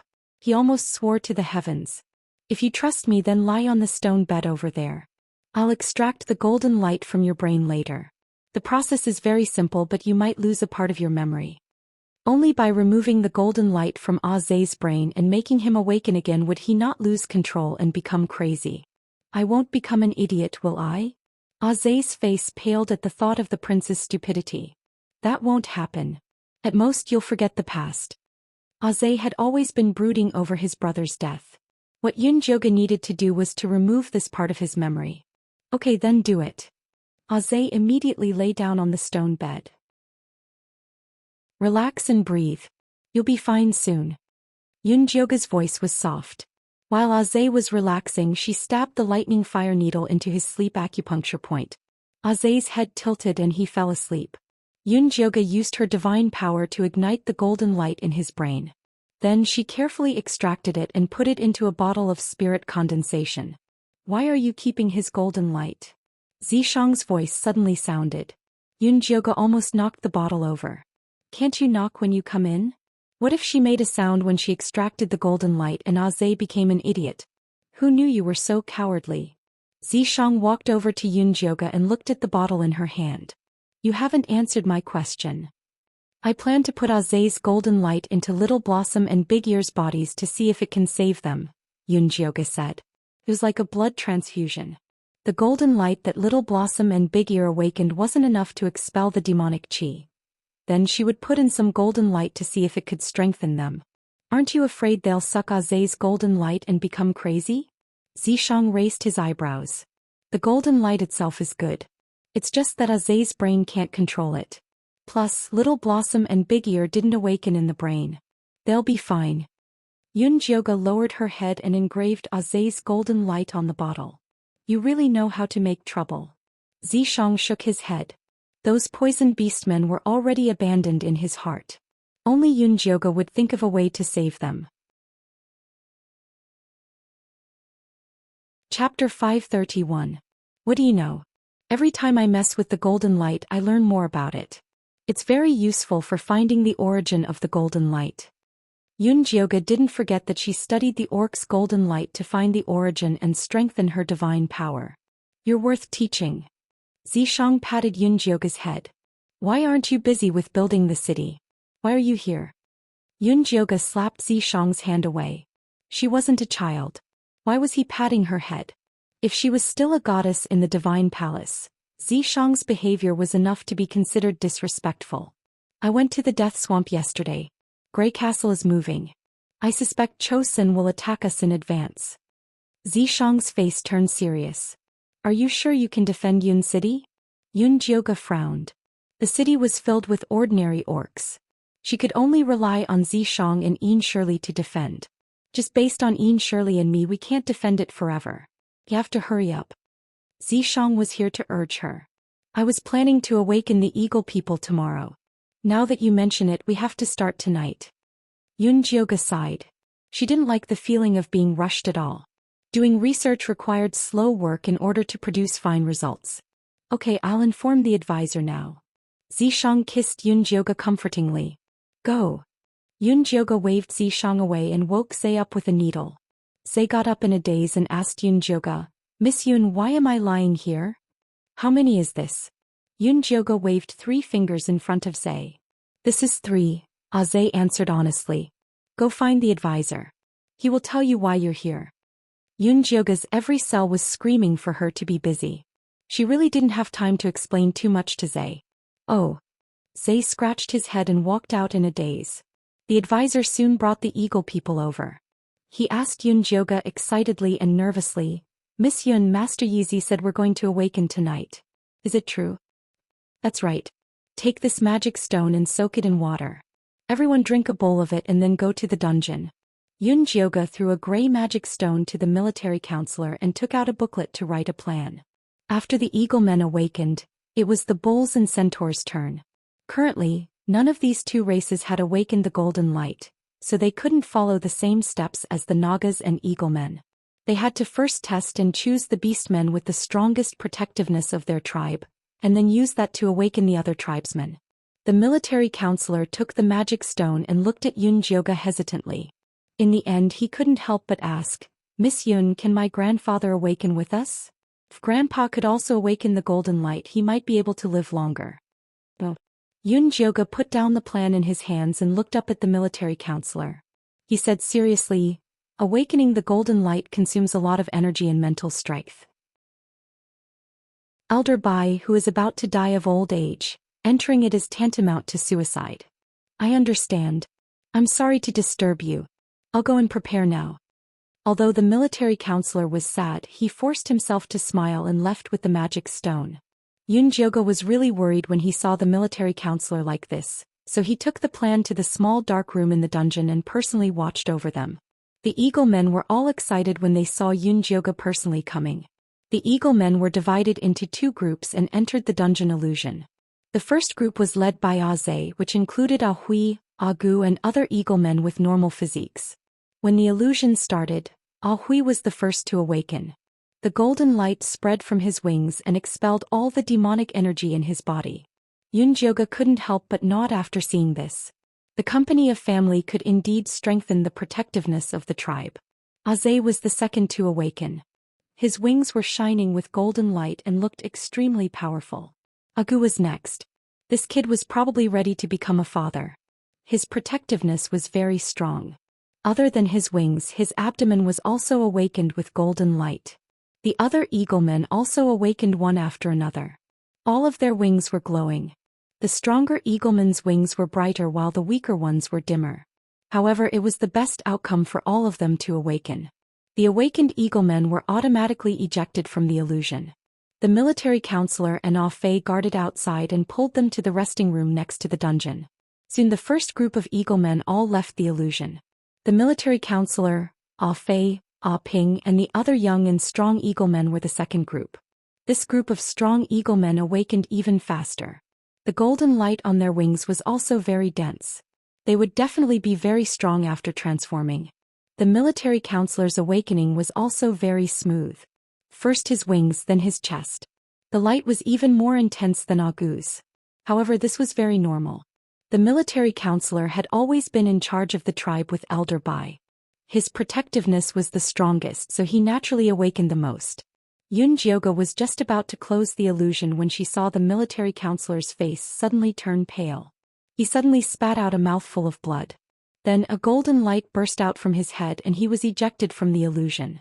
It happened too suddenly. Yun Jioga didn't even see how the military counselor flew out. She quickly left the dungeon and saw a group of eaglemen surrounding the military counselor at the foot of the mountain. "Military counselor, are you okay?" Zay patted the military counselor's face nervously, almost causing it to swell. "Miss Yun is here. Everyone move away." Gu saw Yun Jioga coming over and quickly let her come closer. "Miss Yun, what happened to the military counselor?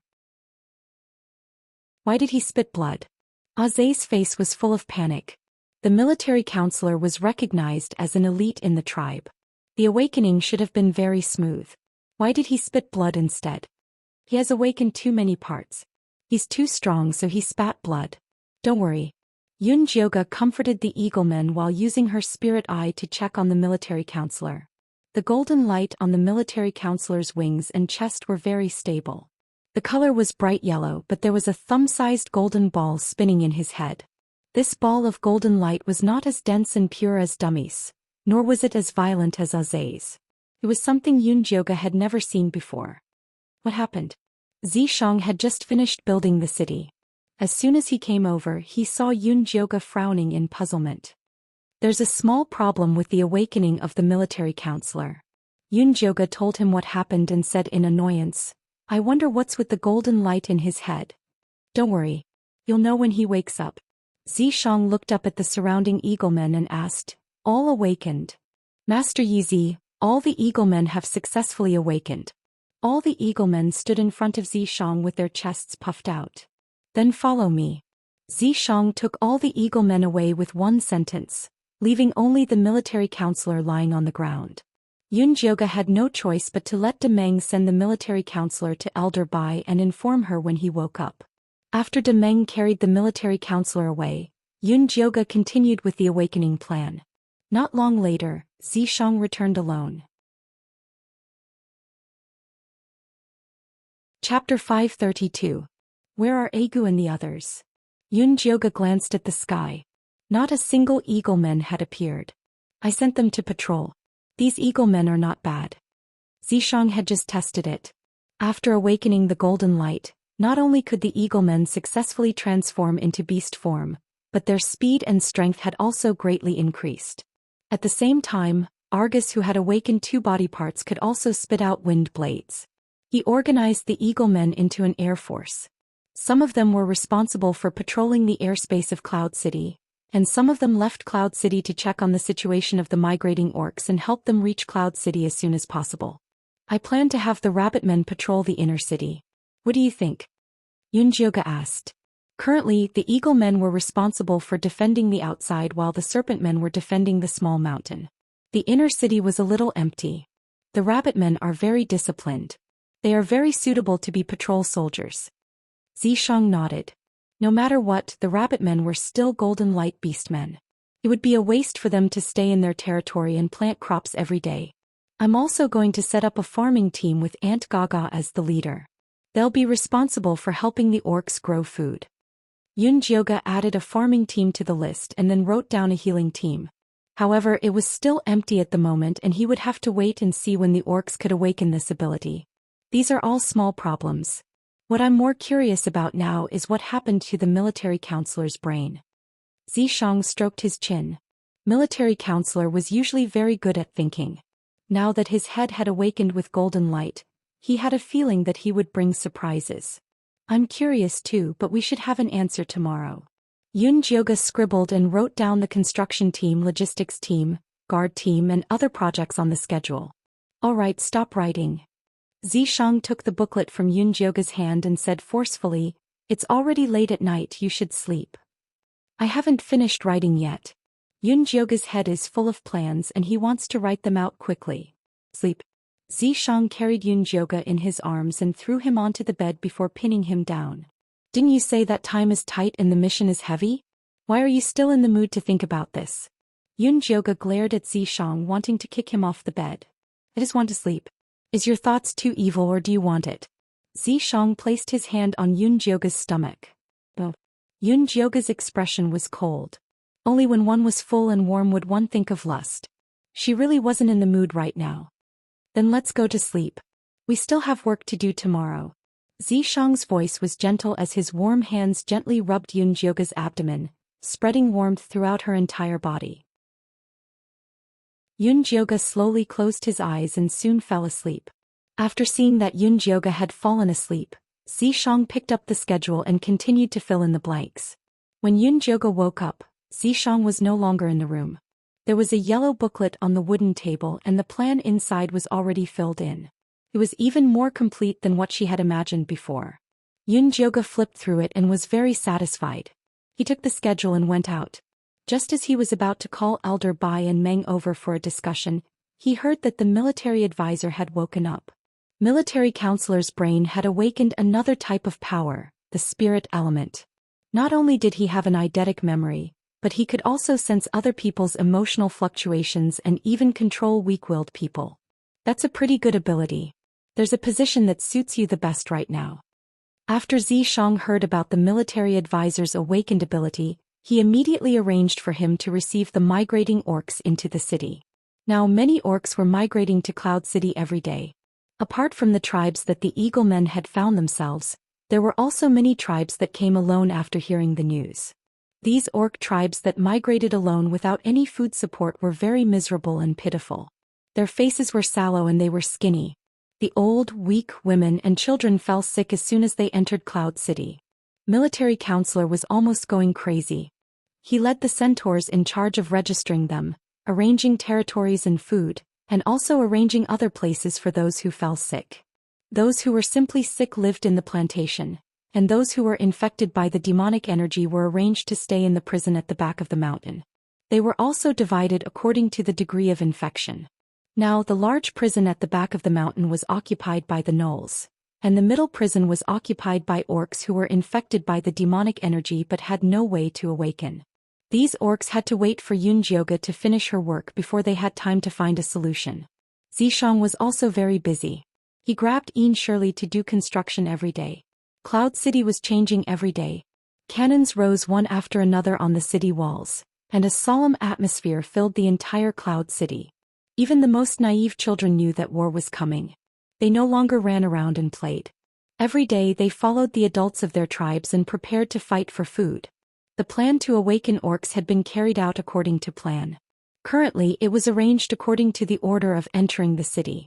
The centaurs and bull people had successfully awakened. The golden light was awakened in the legs and horns respectively. They were all classified as combat troops by Zhou. According to Yunjioga's plan, they should go to the wild boar tribe next. At this time, Zhe brought a fox youth to see her. Lady Yun, this is Zhang. He said he has something to report to you, Zhe said. This youth was very beautiful. His skin was white and his facial features were exquisite. His eyes were arched upwards and he dragged a big fluffy brown tail behind him. As soon as he saw Yunjioga come out, he got up and placed his right hand on his chest. He bowed respectfully. Honorable Lady Yun, thank you for providing food and a place for my people. I will forever be loyal to you on behalf of the Fox tribe. I accept the friendship of the Fox tribe. Yunjioga nodded with a reserved and noble smile. After sitting down, she asked Zhang, may I know why you're looking for me? I heard that Lady Yun is forming a medical team. The Golden Light orcs of our Fox tribe just happen to have special medical abilities, Zhang said proudly. Your Fox tribe knows how to heal? Yunjioga was shocked. She thought the Fox tribe would be better at illusions. Yes, our Fox tribe is proficient in all herbs in the secret realm. We've developed countless medicines that are very effective against all sorts of illnesses of the orcs, Zhang said passionately. Wait. Yunjioga stopped Zhang and asked in confusion, after the black rain most of the plants died. What else is there other than the big jade grass that can stop bleeding? That's right. After the black rain, only the big jade grass is left. Our Fox tribe has more than 10 prescriptions for it, Zhang said. These prescriptions should only have the ability to stop bleeding, right? Yunjioga felt that Zhang was tricking her. Yes. Zhang's expression didn't change even after being exposed by Yunjioga. She continued, actually the healing abilities of the orcs are very strong. The ones that really can't heal are the mental injuries. Our Fox tribe's golden light ability has a special effect on this. It can alleviate all their illnesses and achieve rapid healing. Chapter 533. At the end of the day, your Fox clan is actually best at creating illusions. Yunjioga saw that Zhang still wanted to explain, so he stopped him. Actually, I need your ability now. You don't have to go to the medical team. Tell me, how many golden beastmen have awakened in your Fox clan? I'm the only one right now. Zhang finally looked a little nervous. During his time in Cloud City, he had already found out that this legendary Lady Yun had the ability to awaken the entire tribe with golden light. According to the order in which they entered the city, there were still a few tribes before the Fox clan. Seeing that the war was coming, he was afraid that his clansmen wouldn't be able to wait for the arrangements and would run over to recommend themselves. Show me your ability, Yunjioga said casually. Yes. Sang stood up, his eyes flashing with determination. The tribe's development depended on this, so he couldn't make any mistakes. Sang exhaled softly, then closed his eyes and waved his hands gently. Rays of golden light spread out, and the entire room rippled like water. Yun Jioge blinked and found himself standing in the middle of a vast wilderness. Above him was the dark sky, and beneath his feet was the dry and cracked brown ground. The wind that blew against his face carried a bitter and fishy smell. Felt very real. Not far away there was a skinny sika deer looking for food in the withered grass. When it noticed Yun Jioge's gaze, it immediately fled in panic. However, it didn't run for long before it fell to the ground and died. Although Yun Jioge knew that everything in front of him was an illusion, he still felt very sad. This was the true portrayal of an arcane realm, despair and death. This little fox's ability isn't bad. I want her. Zishang's voice suddenly sounded in Yun Jioge's ears. The water ripples faded and everything returned to normal. Sang stood in the middle of the hall, his fair forehead covered in cold sweat. He looked at Zishang, who had suddenly appeared, in awe and fear. He had heard that Lady Yun had a very powerful naga with her, but he thought it was a reckless martial artist. He didn't expect it to be so powerful that it could break through his illusion with just one sentence. Sang's originally somewhat smug mood immediately vanished. It's not good to cut in line. Yun Jioge shook his head. She didn't mind opening a back door. After all, this was an ability that she desperately needed. But illusions and whatnot. With the illusory realm created by the Foxmen, not only will it increase the speed of the Orc's awakening, but it will also increase the defensive ability of Cloud City. It's killing two birds with one stone. Zishang revealed a determined look. All right. Yun Jioge was defeated by his gaze. He turned to Sang and said, "Go back and let your people rest. Tomorrow, Aze will take you to the back mountain to prepare for the awakening." "Yes, thank you, Miss Yun. Thank you, Lord Yizi." Sang was overjoyed. He hammered his chest and left. "You're in urgent need of healing beasts. You should ask the military advisor to help you filter them out," Zishang said. "I've already told him to keep an eye on them, but they're all boars, bearmen and ape men." Yun Jioge went through the orc tribes that had recently sought refuge with them. Then he noticed a big problem. Why aren't there any leopardmen or lizardmen? When she returned from Grey Castle that day, she immediately asked the Eagle Men to bring Little Blossom and Big Ears tokens to the leopardmen and lizardmen. Logically speaking, they should have reached Cloud City. "Ask the military advisor." Zishang asked Aze to inform the military advisor to come over immediately. The military advisor soon arrived. After hearing Yun Jioge's question, he replied, "Ah Fei and Ah Ping left 5 days ago. The tokens have been successfully sent to the leopardmen and lizardmen. They also drew a map and left food. The leopardmen and lizardmen should be able to reach Cloud City smoothly. Something must have happened if they haven't arrived yet. Immediately send 2 eagle men to find them. You must bring them to Cloud City safely," Yun Jioge ordered seriously. She had already done a test. Little Blossom could indeed absorb Aze's golden light, but the amount was too little to dispel the demonic aura. She originally wanted to wait for the leopardmen and lizardmen to awaken their golden light so that they could donate it to save Little Blossom and Big Ear. "Yes, I will immediately send Ah Fei and Ah Ping to find them. I will give you an answer tonight." The military advisor immediately recorded everything on a small notebook that he carried with him. He had been so busy recently that even his eidetic memory could not cope with it. In the end, it was Yun Jioge who gave him a pile of blank notebooks and told him to write everything down with a pen. Otherwise, it was very likely that he would collapse from overworking his brain. "Go. By the way, move the awakening of the boar people to tomorrow afternoon. I will first awaken the Foxmen tomorrow morning," Yun Jioge ordered. The Foxmen's awakening should be ranked 15th. What's so special about them that you can help them awaken in advance? The military advisor asked while recording. Yizi said that the Foxman's ability to create illusions is very useful to him. It can also increase the speed at which the orcs awaken, so he gave them priority. Yun Jioge explained briefly and continued. "Ask the Golden Light orcs that have recently joined Yun City what abilities they have. If they have healing abilities, they will be given priority." "I got it, but the Golden Light beastmen that joined recently are very well hidden. None of them are willing to expose their identities. They should change their minds after the Foxman tribe's matter spreads. The military advisor wrote at a rapid speed and added a few more details. Then spread the news about the Foxmen more. Yunjoga could actually understand why these golden light orcs hid their identity. They were afraid of being chosen as cannon fodder and even more afraid of being captured for research. Under such circumstances, Ah Sang was very bold and confident to take the initiative to promote himself. I understand. I will immediately get Auntie Gaga to be in charge of spreading the news. After the military advisor finished writing, he asked, "Do you have any other orders?" "I don't. What about you?" Yunjoga looked at Zishang. "I will handle the leopard men and lizard men myself. Tell Ah Fei and Ah Ping to find me later," Zishang said. "You want to do it yourself?" Yunjoga was surprised. The construction of Cloud City was in a hurry. Zishang did not even have enough time to sleep every day. How could he be in the mood to care about these things? "I suspect that they have been kidnapped by Grey Castle." Zishang did not care about the leopard men and lizard men. He only cared about the upcoming war. During this time he asked Ash and 4 Eagle men to take turns to monitor Grey Castle. He did not know whether the Eagle men did not have good eyesight or Grey Castle was too well hidden. All the information he received was that Grey Castle was as quiet as a dead city. Ash even wanted to sneak in to observe, but he was chased by magic stone arrows as soon as he flew into Grey Castle's territory. He almost lost his life.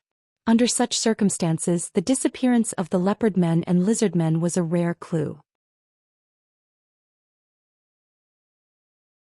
Chapter 534. Do you mean that Grey Castle has another secret passage to leave the Death Swamp? Yunjoga asked seriously. Yes. Zishang nodded. That was why he wanted to see it for himself. I'll go with you. Whether Cloud City could successfully take root in the secret realm depended on the battle with Grey Castle. He had to go. What about the awakening plan? Zishang did not want to take Yunjoga. She couldn't allow those beastmen to take risks. It would be too restrictive. The awakening plan is on track. It's okay without me. She was not present when Centaur and Cowboy were awakened. Besides, don't you have the military counselor? Yunjoga looked at the military counselor with a smile. Yes. The military counselor made another note in the booklet to supervise the awakening plan. Don't be too nervous. If anything happens, leave it to me. Seeing the military counselor frowning, Yunjoga sympathized with him. But the more capable people did the more work. This kind of pressure was very important for his spiritual advancement. Don't worry. I'll arrange it. If there's nothing else, I'll go. The military counselor put away the booklet and flapped his wings to leave the room. His figure shuttled back and forth like lightning to deliver the task. You really want to go? Zishang did not give up and pulled Yunjoga. I'm enough. Isn't it better for you to stay here and guard Cloud City? Why are you so nervous? Yunjoga looked Zishang up and down and asked suspiciously. Are you hiding something from me? What shameful things can I hide from you? Zishang was speechless. He was going to investigate the situation in Grey Castle, not to have an affair. What was there to hide? Then why are you nervous? Yunjoga rolled her eyes at Zishang and began to think about what to prepare. Zishang sighed helplessly and said in a negotiating tone, Well, you can come with me. But wait until the Foxmen awaken tomorrow. Their ability will be very useful. The divine senses of those puppet orcs had been controlled by Cho Senator. The Foxman's illusion could destroy this control. How about I awaken another gnoll? Yunjoga thought that jackals had a keen sense of smell and were best at tracking and investigating. With them around, it would be easier for them to find clues about Grey Castle. The gnolls' heads and necks are blocked. It's too difficult to expel the demonic chi. Zishang frowned. He didn't have much time to wait. I only need to awaken one to lead the way. Yunjoga had gained a lot from his research on the golden light. His biggest success was extracting the golden light from the blood samples of the orcs. As long as he buried it in the body of an ordinary orc, it would be safe for them to awaken. Give it a try then. Zishang knew that Yunjoga loved to do research. As long as it did not affect the construction of Yunqing, he would not stop it. Help me pick one. Yunjoga brought Zishang to the dungeon where the gnolls were imprisoned. This place was guarded by the oxmen. Although the gnolls had been controlled by the demonic chi, their bodies still had the instinct to eat. As long as the oxmen fed them on time and cleaned the cells regularly, they would be fine. This one. Xianxia had his eyes on the gnoll leader. You really know how to stir up trouble for me. Yunjioga sighed. The gnoll leader was the most demonic and the most difficult to expel. You were the one who asked me to pick one. Xianxia shrugged. Rather than wasting time on a piece of trash, why don't we use a little more effort to awaken a capable one? Then I'll pick him. Yunjioga felt that Xianxia's words made sense. He carried the gnoll leader out of the dungeon. Immediately a strange smell wafted out. The oxman only cleaned the dungeon, not the gnoll leader. After vomiting for so many days, it was only natural that he would stink. Clean him up and bring him to the infirmary. Xianxia ordered the oxman in charge of the dungeon. Yes. The tall and strong oxman nodded solemnly. Together with the other gnolls on duty, they carefully scrubbed the gnoll leader and brought him to Yunjioga. After being cleaned up, the gnoll leader was quite handsome. His features were cold and deep. Coupled with his dusky eyes, he exuded an extremely sinister aura. Yunjioga took out the golden light blood seed that he had made. The bean-sized golden light blood seed glowed red. There seemed to be blood flowing faintly in it, and it exuded an extremely strong life force. If you bring this thing out, people will probably fight over it. Xianxia took it and sniffed it. He found that it contained the light of life. If a mortal consumed it, it would increase their lifespan by 10 years. Of course, don't you know who made it? But in the end, the blood of these orcs is still the best. Although they can't cultivate, their life force is extremely strong. It's a great supplement for bloodthirsty demonic cultivators, Yunjioga said. These beastmen should be thankful that the one they encountered is you. If it were any other cultivator, they would have been concocted into blood pills long ago. Truth be told, even Xianxia felt tempted by the thick and pure scent of blood. Other cultivators can't use their spiritual power here. They will only be torn to pieces by the orcs. If it weren't for the fact that she could use her divine power, she would have ended up in a miserable state. Nangongyu isn't torn to pieces. Also, I don't know what's going on with the Golden Core cultivators who came in through other means, Xianxia said while squinting. Maybe they went to a different arcane realm than us, or maybe they're secretly plotting something. Yunjioga often thought about this question, but he could not think of a reason no matter how hard he thought about it. That's why we have to become stronger before they start their plot, Xianxia said. Why do I feel like we're in danger every time you analyze the current situation? Why do I feel like time is tight? Yunjioga looked suspicious. Xianxia must be doing this on purpose. You're right. Hurry up and wake this gnoll up. We'll leave as soon as possible. Xianxia patted Yunjioga's shoulder to show his encouragement. If it weren't for you, I would have called it a long time ago. Yunjioga grabbed the golden light blood seed and hit the gnoll's left arm. The gnoll looked like he was in pain. A faint red golden light spread from his arm to his heart. He began to fight the demonic chi. We can't go on like this. Yunjioga looked at the retreating golden light on the gnoll's body and turned to Xianxia. We have to get him into the dungeon to activate the illusion. It's too much to activate the Jiuyuan illusion for him alone. Get Aze to get that foxman called Asang to try. Xianxia shook his head. They had brought limited spirit stones. They had to use them when it mattered. They let him try. Yunjioga called Aze in and asked him to get Asang as soon as possible. Chapter 535. Aze came to the Foxman tribe's territory like lightning and brought Asang over. Asang didn't look too nervous. It was as if today's accident was within his expectations. There was no such thing as a free lunch. He knew the test wouldn't be this easy. However, when he walked into the treatment room and saw the gnoll standing inside, he was still shocked. You know him. Yunjioga immediately caught Asang's expression. His name is 8. He's the leader of the gnolls. Asang nodded and calmed down again. It's even better that you know each other. If you can help this gnoll awaken, your tribe will be able to successfully start the awakening plan tomorrow. If not, the Foxman tribe will leave Cloud City, Xianxia said calmly. I'll try my best. Asang nodded and looked straight into the eyes of the leader of the gnolls. He shouted anxiously, 8, it's not good. Lilia is injured. Come and save her. Yunjioga couldn't help but raise his eyebrows when he heard this. It seemed that Asang and 8 not only knew each other but were also very close. When 8 heard Ah Sang's voice, a pained expression appeared on his face. The golden light on his body rose. 8 Lilia can't make it. You can only save her by awakening the golden light. Wake up, hurry. Ah Sang's voice was getting more and more urgent. The golden light on his fingers moved slightly, and an illusion immediately enveloped 8's body. Lily, Lily. 8 squeezed out these 3 words. The golden light on his body exploded, and his arm turned into a huge claw that grabbed at Ah Sang. Yun Jioga reacted quickly and immediately pulled Ah Sang to the side. 8's hand landed on the ground and smashed a big hole. He turned around and wanted to attack Yun Jioga, but he was hit in the chest by Zhishang. He spat out a mouthful of thick gray blood. Thank you, Miss Yun. Ah Sang looked at 8 on the ground and let out a long sigh. Are you very close to him? Yun Jioga asked. Our tribes are very close. When we were young, 8 often took us to play together. Ah Sang nodded. There was a trace of nostalgia on his charming face. Who is this Lilia you mentioned? Yun Jioga asked again. 8's little sister and my fiancé. Ah Sang's expression was gloomy. Where is she now?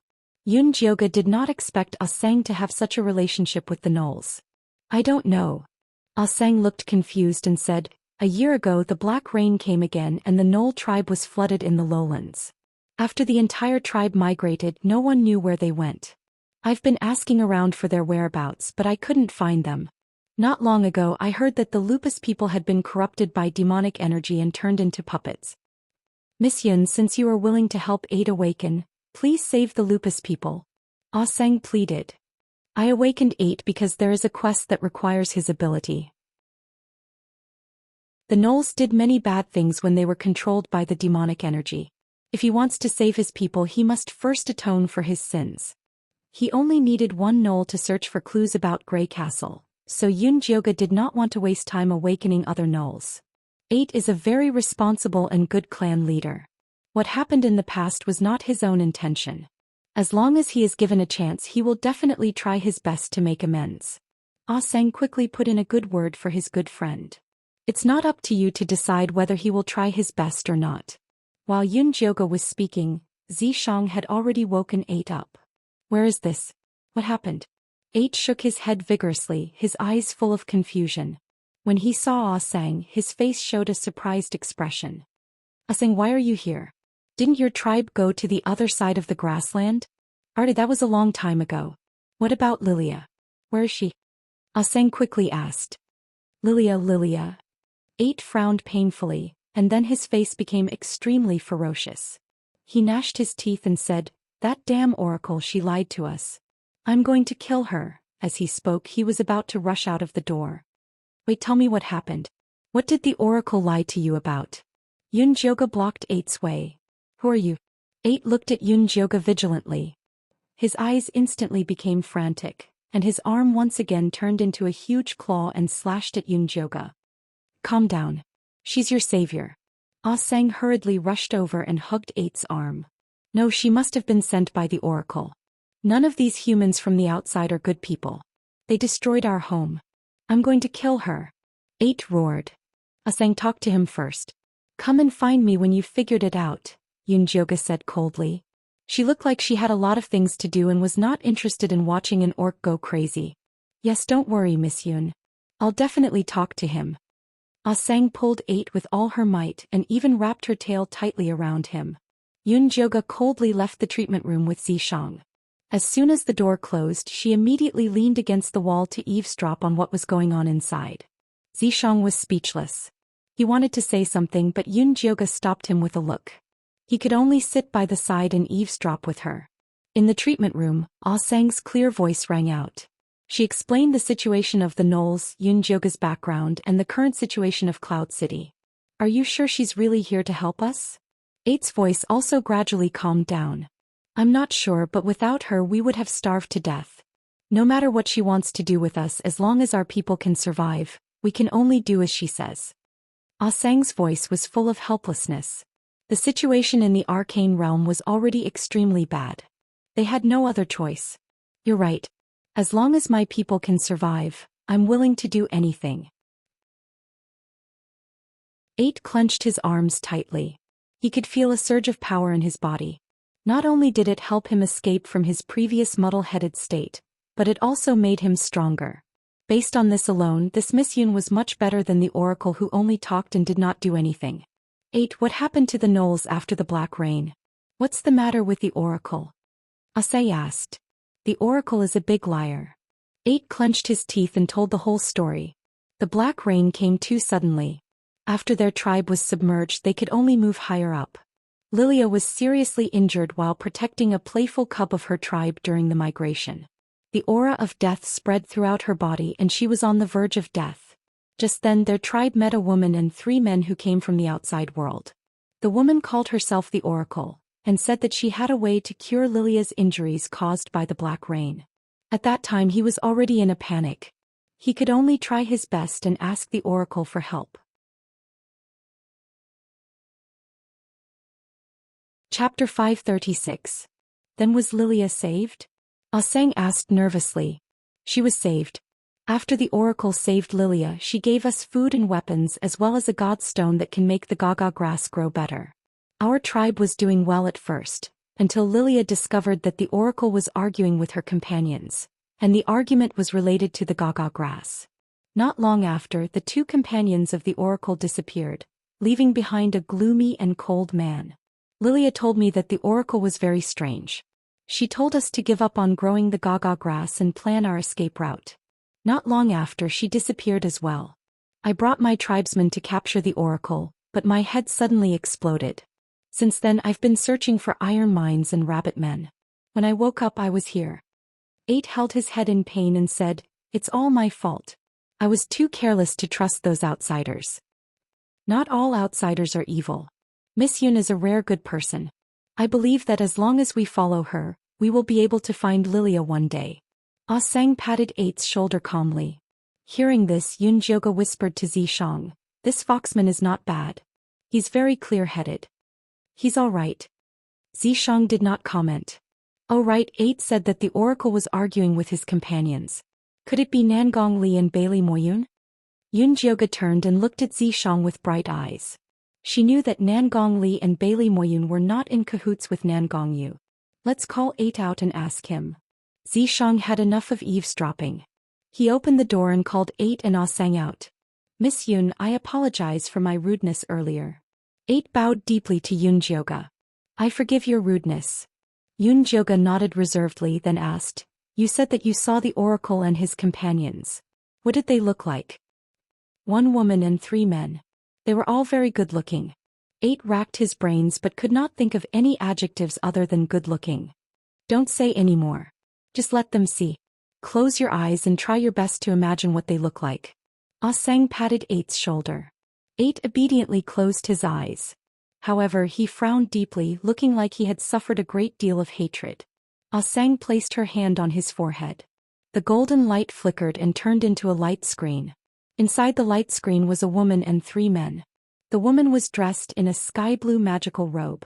Her skin was fair and her features were picturesque. Her chin was exquisite and small, and her nose was straight and delicate. The corners of her rosy lips were slightly curled up as if she was smiling. Just looking at her would make one feel happy. It was Nangong Yu. Standing beside her were Nangong Li, Bailey Moyun, and an enlarged version of Cho Sr. It really is them. Although Yun Jioga had been guessing, now that he saw the image he had proof. "Memory reading, that's a pretty good ability," Yun Jioga praised. "Thanks for the compliment." Ah Sang smiled shyly. At first he didn't want to reveal this ability, but for Lilia and 8 he had to be more useful. "Can you read the content of the argument between the oracle and his companion?" Yun Jioga asked again. "Let me try." Ah Sang's fingers moved slightly, and the image on the light screen immediately changed. A petite, fair-skinned jackal girl appeared on the light screen. She said to 8 in a low voice, "Big brother, I heard Master Li and Master Moyun arguing with the oracle yesterday. They said that the gaga grass is for pregnant women and that we can't do it. I don't feel good about it. Let's not plant the gaga grass. Let's go find Ah Sang." That's all 8's memory of the argument. Ah Sang's voice was tired. The golden light on his hand gradually dimmed. The memory reading ability consumed a lot of energy and he had reached his limit. "Enough." Yun Jioga nodded and said to Ah Sang, You've passed the test. Tomorrow bring your clansmen to awaken on time and then go on a mission with us. The military counselor will tell you the details of the mission. As for 8. Yun Jioga's gaze fell on the extremely nervous 8. He said coldly, if he can complete the mission, I'll consider helping him awaken another clansman. Yes, thank you, Miss Yun. Ah Sang quickly nodded. He was very clear about the current situation of the Jackal people. It took more effort to awaken one than to awaken a clan. This reward was very extravagant. Let's go find the military counselor. Yun Jioga waved his hand and let Ah Sang and 8 leave. The foxmen are very useful. Am I right? Zishang raised his eyebrows. Yun Jioga had doubted him before. Yes, your decision is always right. Yun Jioga almost gave Zishang a thumbs up to show his admiration. Rest early. We'll set off immediately after the awakening of the foxmen. Zishang rubbed Yun Jioga's hair and took her to rest. The next morning, Yun Jioga personally presided over the awakening of the foxmen. The awakening process was very smooth. Unfortunately, except for Ah Sang, the other foxmen only awakened ordinary illusion abilities. In the end, Zishang organized them into a scouting team, which was responsible for patrolling and investigating the surrounding situation together with the Eagle Men. On this trip to Grey Castle, Yun Jioga mainly brought the members of his guard team, the Rabbit Men Meng and Maya, the Eagle Men Hoodlum and Zay, and Ah Sang and 8. Let's go to the encampment of the Leopard Men and the Lizard Men first. You guys sit on Hoodlum. Zishang asked Ah Sang and Zay to turn huge. He and Yun Jioga sat on Ah Sang while the other orc sat on Ah Sang. Then they flew to the encampment of the Lizard Men and Leopard Men. Yun Jioga didn't know if it was an illusion, but he felt that the aura of death in the secret realm was getting thicker. The earth was like a toad struggling at death's door, and the skin on his body was already dry and cracked. Many beasts lay among the withered grass and trees. Their bodies were covered with black scars of death and emitted a foul smell. If Miss Yun hadn't built Cloud City, we orcs would have ended up like them, Ah Sang whispered to 8. 8 didn't reply, but he looked at Yun Jioga's back with a trace of fear and gratitude. He had gone to the dungeon to see the rest of his people. Although their minds were controlled and their faces were numb, at least they were still alive and there was still hope. The encampment of the Leopard Men is over there. Hold tight, I'm going to land. Ah Sang's voice came and then he quickly landed. Yun Jioga, Zishang and the others jumped off the eagle's back. There were piles of rocks everywhere. From the smooth surface of the rocks, one could vaguely see that there used to be an orc tribe living here. 8. See if there are any clues. Yun Jioga walked around and didn't find anything special. Yes. 8 immediately bent down and turned into a huge jackal. His reddish-brown fur shone, and his gray eyes emitted a sharp light. He sniffed around the pile of rubble and quickly identified his target. He used his claws to dig up a large rock and dug out a neatly wrapped bundle from underneath. There was an animal's skin and an old stone bowl with holes in it. This is left behind by the Leopard Men and Lizard Men. They agreed to migrate together, Ah Sang said. Yun Jioga flipped through the things. Usually, orcs would bury things they didn't need before migrating. On one hand, it might be useful in the future. On the other hand, it was to hide the traces of their lives. It seemed that the Leopard Men and Lizard Men left very calmly. 8. Can you find their route of departure? Zishang asked. Chapter 537. Although the smell is a little faint, I can tell that they left in that direction.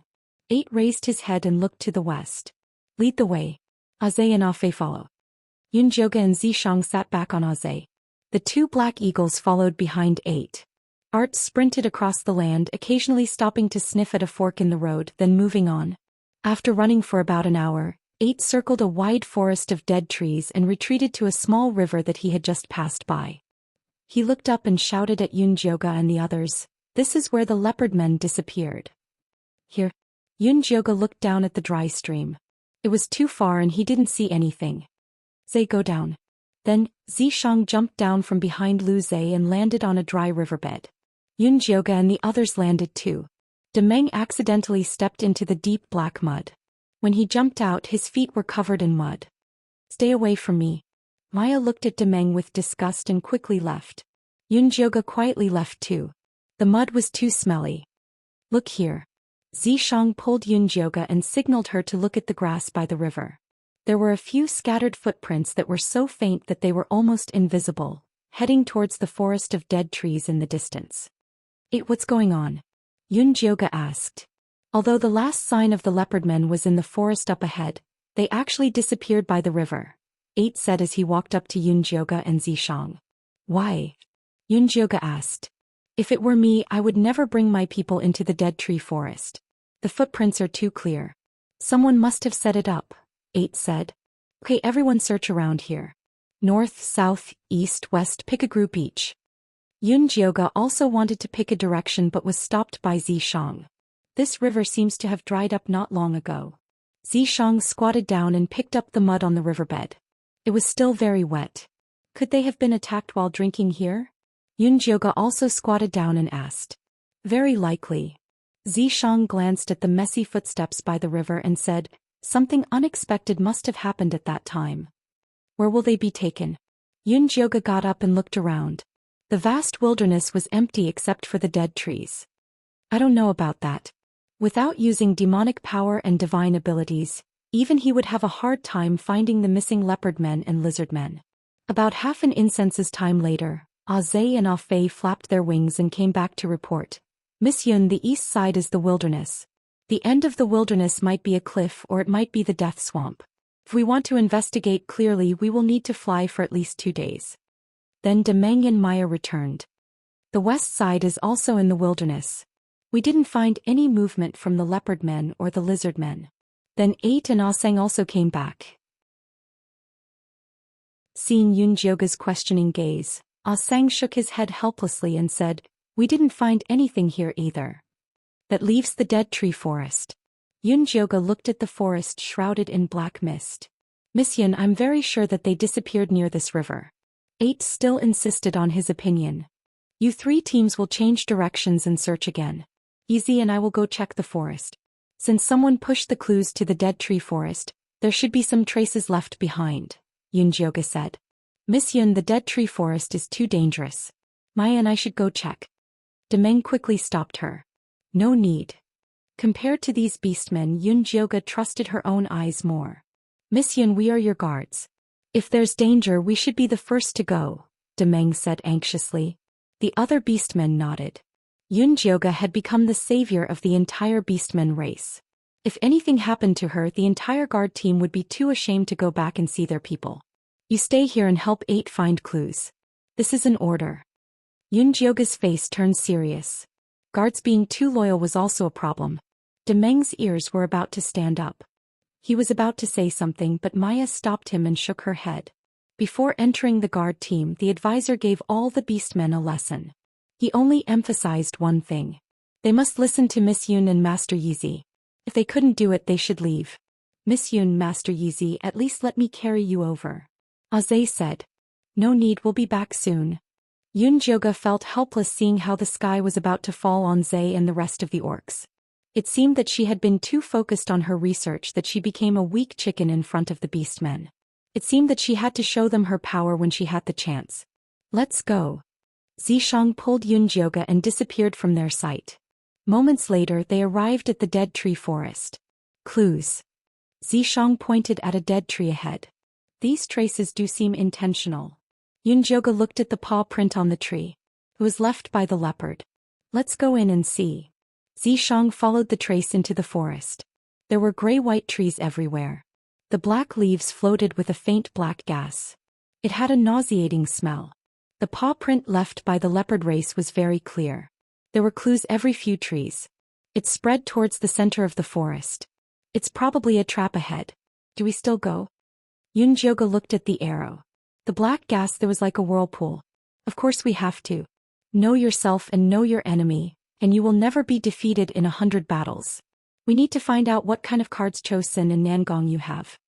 After saying that, black scales immediately covered his entire body. He then led the way. Yunjioga only took 2 steps behind him when she felt something heavy under her feet. A gray vine grabbed her ankle and pulled her into the forest. Zishang turned and stomped on the vine, protecting Yunjioga behind him. The dead trees in the forest started to boil. The dead trees swarmed toward them like sharks that had smelled blood. Countless tree vines attacked them. Open your spirit eye and find the tree core. Zhishang carried Yunjioge and moved left and right. He punched the trees in front of him. However, there were more and more trees. Even if they were broken, they would regrow. There was no time to stop. Yunjioge opened his spiritual eye to search around and finally found a ball that was flickering with gray light that was constantly moving around. It was undoubtedly the dead tree's heart. There. Yunjioge flicked her moon spirit thread to the gray orb. Zhishang turned into a snake tail and whipped in that direction. All the dead trees in front of him turned to dust. Yunjioge used her moon spirit thread to wrap around the gray orb. Just when she was about to crush it, she heard a terrified cry. Don't kill me.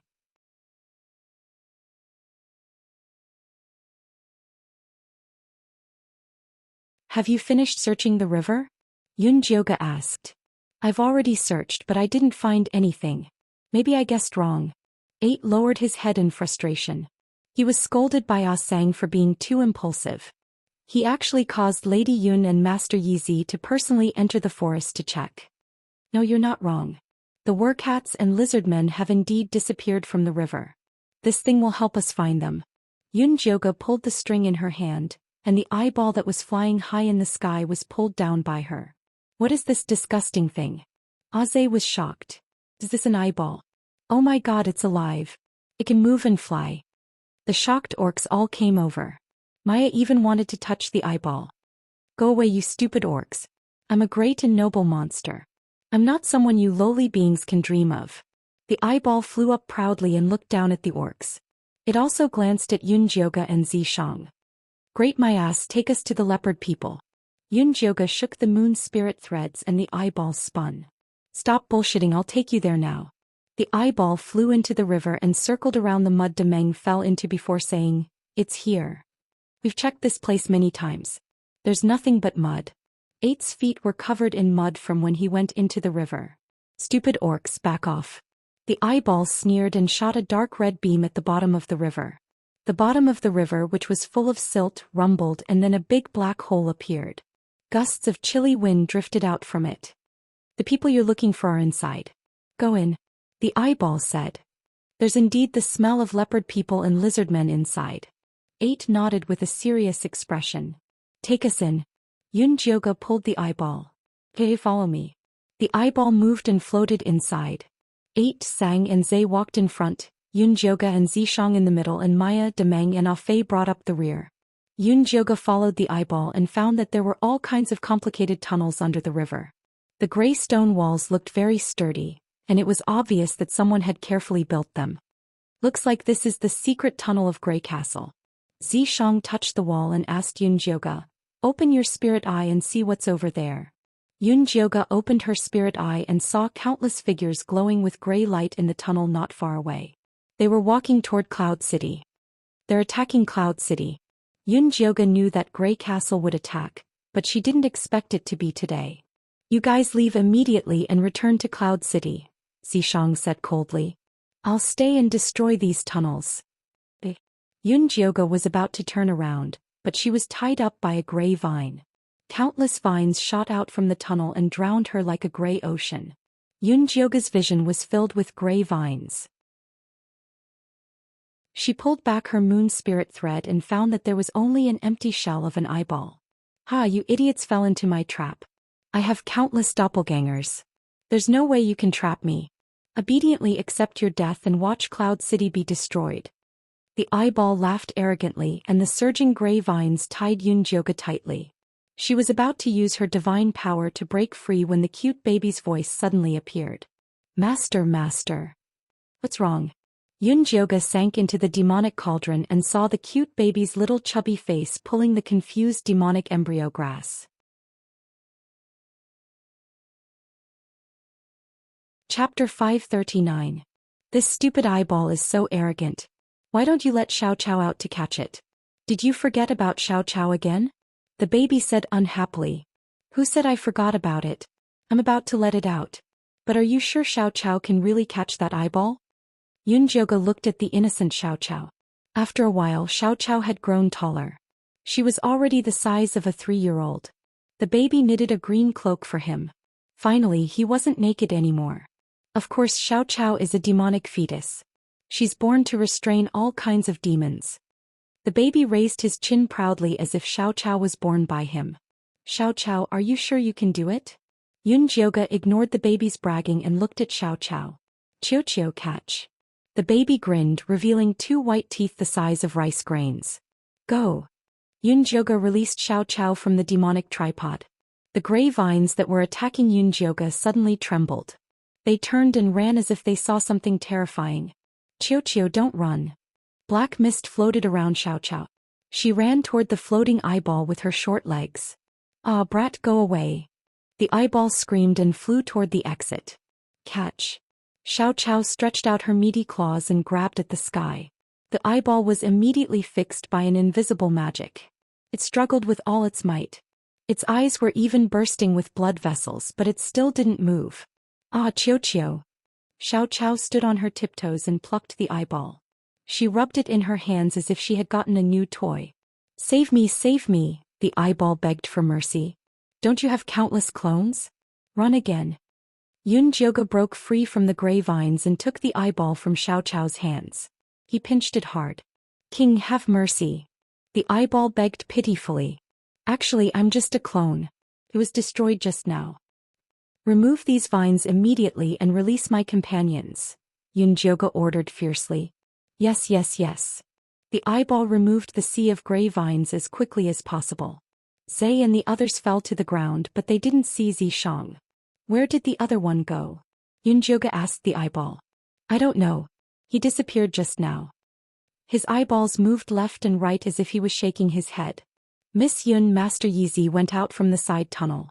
He wants you to take us away. He's in charge of destroying the tunnel. Zhe got up dizzily. When did he tell you? Yun Jioga asked. Just before the branches came out. As soon as he said that, there was a rumbling sound in the distance. Debris kept falling from the tunnel. Run, that madman blew up the passage, we'll all be buried here, the eyeball screamed. Xiao, hold on to it tightly. Everyone hurry up and leave this place. Yun Jioga threw the eyeball back to Xiao and then ran towards the exit with the orcs. Please take me back, I don't want to stay with the naughty kid, eyeball screamed. Yun Jioga couldn't be bothered with it. He raised his hand and used his moon spirit threads to block the falling rocks. He finally rushed out of the tunnel before it collapsed. Oh my, Miss Yun, look over there. Zhe used his wings to point at the wasteland in the distance. The black ground kept collapsing as if there was a monster rolling around under it, ready to come out at any time. Let's go back to Cloud City first. Yun Jioga could feel that the monster's presence was Zhishang. Since Zhishang wanted them to go back to Cloud City, then he could handle it. Here. Zhe and Fei turned into black eagles again and carried everyone back to Cloud City. Yun Jioga sat on Zhe's back with Xiao in his arms. He watched as the eyeball shivered in Xiao's palm. Please take me away from here. The eyeball looked at Yun Jioga pitifully. This time it was really crying. Why are you so afraid of Xiao? Have you seen it before? Yun Jioga found it unbelievable. All demon babies are black. Fear flashed through the eyeball's red pupils. It muttered to itself like a psychopath, they will never get tired of stabbing you with needles, burning you with fire, scalding you with boiling water, and throwing you into a group of demon rats to watch you get bitten to pieces. Tisk. Yun Jioga frowned.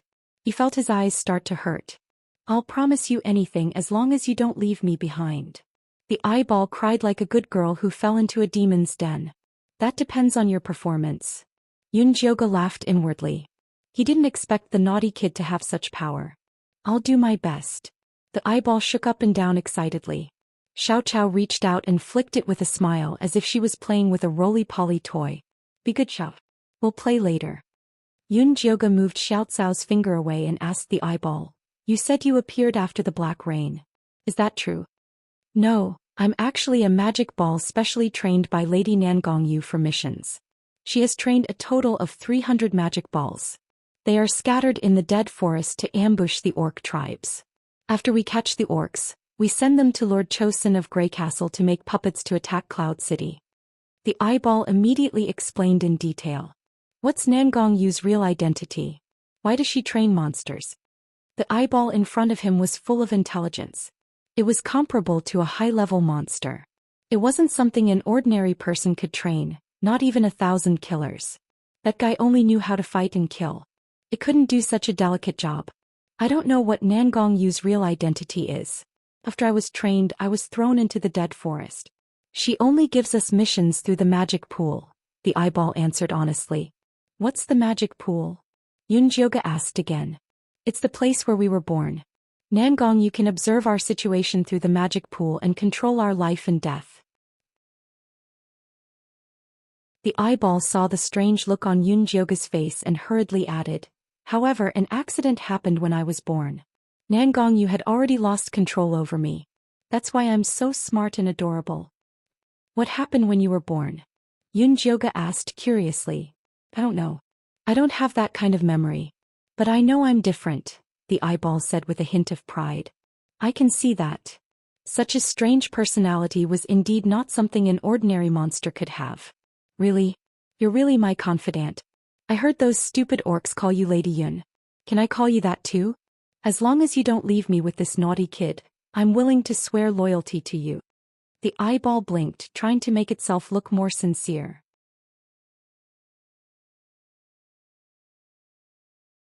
Chapter 540. I don't need your loyalty. You just need to answer my questions honestly.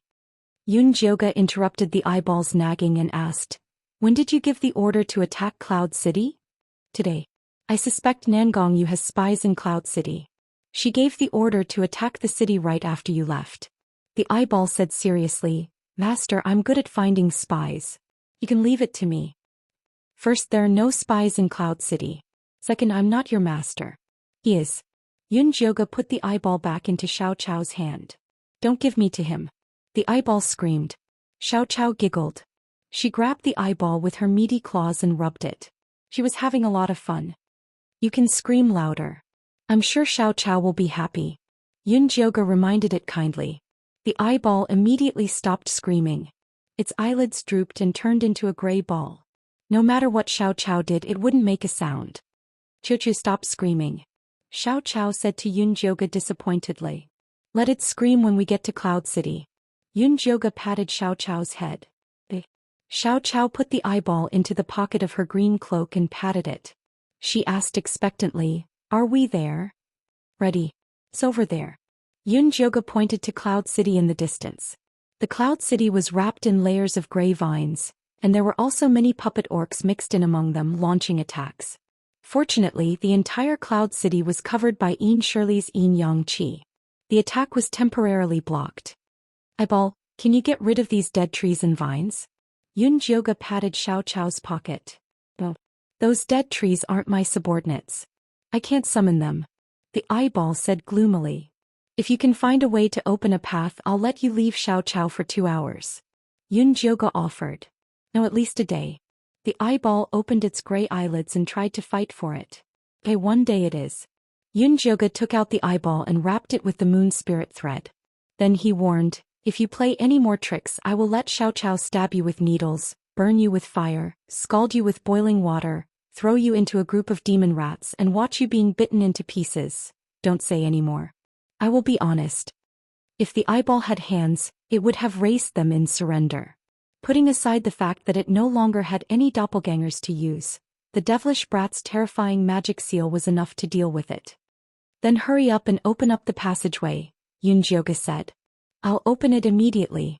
Tell those 2 stupid black eagles to follow me closely. The eyeball shot out a beam of red light and a crack appeared in the middle of the vines. Aze and Ah Fei sped up and charged into the sky above Cloud City. Then they passed through the Yin Yang Qi defense and landed. You're finally back. If you were any later, you would be collecting the corpses of these orcs. Yin Shirley's figure immediately appeared in front of Yunjioga. What's the situation now? Yunjioga looked around the entire Cloud City and saw that all the orcs had looks of despair on their faces. It was as though the end of the world was coming. The situation is not good. Although the formation that Yizi set up has been completely opened, it has used up too much energy. It won't last long. Why are you the only one back? Where's Yizi? Yin Shirley looked around and didn't see the most reliable figure. He's at the back cutting off the tail. You will need some time to catch up. Aze, go and call the various chiefs and elders over. I have a mission to give them. They couldn't just sit around and wait for death. They had to take the initiative. Yes. Aze immediately set off. Surely go back and do your job. If the defensive barrier is broken before Yizi returns, you'll be waiting to be whipped by him. Jioga pointed at the gradually fading defensive barrier in the sky. The gray vines were waving around outside. I'm a walking corpse. How are you going to whip me? Shirley replied impatiently. He returned to the formation to take charge of the situation. Not long after, the military advisor and the various chiefs and elders rushed over. Long story short, do you see those dead trees and vines? They are being controlled by demonic creatures. I will mark those demonic creatures out later. The Naga tribe, bring your bows and arrows and prepare to provide cover. The Eaglemen tribe, you are responsible for attacking. The Foxmen tribe, set up an illusion.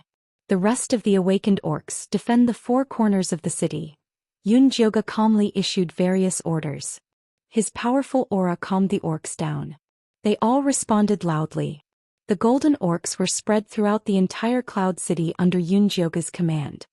Miss Yun, how do you plan to mark those demonic creatures out? The military advisor asked. Use this. Jioga dug out the eyeball and stuffed it into Xiaochao's hands. Xiaochao, take the eyeball and mark the demonic creatures. If he doesn't listen, beat him up. Okay. Xiaochao responded in a loud and clear voice. You promised to let me leave it for a day. You lied to me? The eyeball looked at Jioga in disbelief. Hihi, Qiuqiu is crying again. Xiaochao grinned, revealing 2 grain-sized teeth. Transparent saliva dripped onto the eyeball. Let me die. The eyeball was about to collapse as it wailed. I only said to let you leave Xiaochao for a day. I didn't say today. Get to work now. If you don't perform well, I'll seal you in Xiaochao's saliva. Jioga threatened the eyeball while wiping Xiaochao's saliva. This was the disadvantage of children with teeth. Saliva flew everywhere. Kill me. The eyeball screamed and flew forward desperately. Go, go, go. I'm going to kill all those damn demonic creatures. I'm not having a good time, so I won't let them have it easy. Miss Yun, who is this little adult? The military advisor looked at Xiaochao's nimble figure. This is my demonic child, Xiaochao. Aze, you guys go help too. Get rid of these vines as soon as possible. Jioga waved his hand for his personal guards to follow. Aze hesitated for a moment, but in the end he still chose to help Xiaochao. The other orcs followed. The eyeball ran around the city walls. It kept shooting red rays from its eyes, burning red dots into the gray dead trees. The Eaglemen transformed into their original forms and shuttled through the air.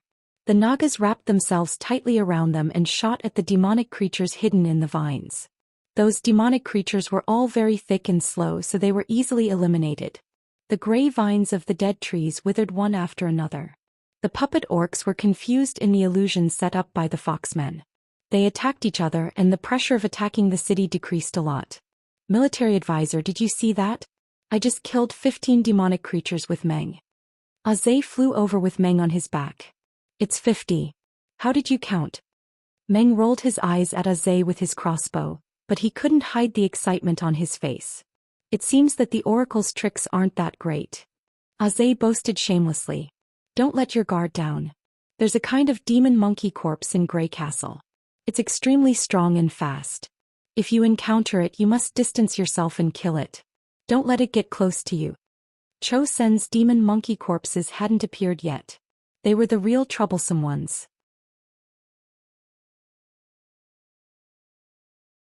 Chapter 541. Isn't it just a monkey? I'm the best at dealing with monkeys. Aze said with a confident face. Those aren't normal monkeys, those are. Before Jioga could finish, he was interrupted by a sharp scream. He saw 3 monkey demon corpses appear in the southwest corner, tearing several tall and strong bear people in half with their bare hands. Blood splattered everywhere, causing the beast people to scream in fear.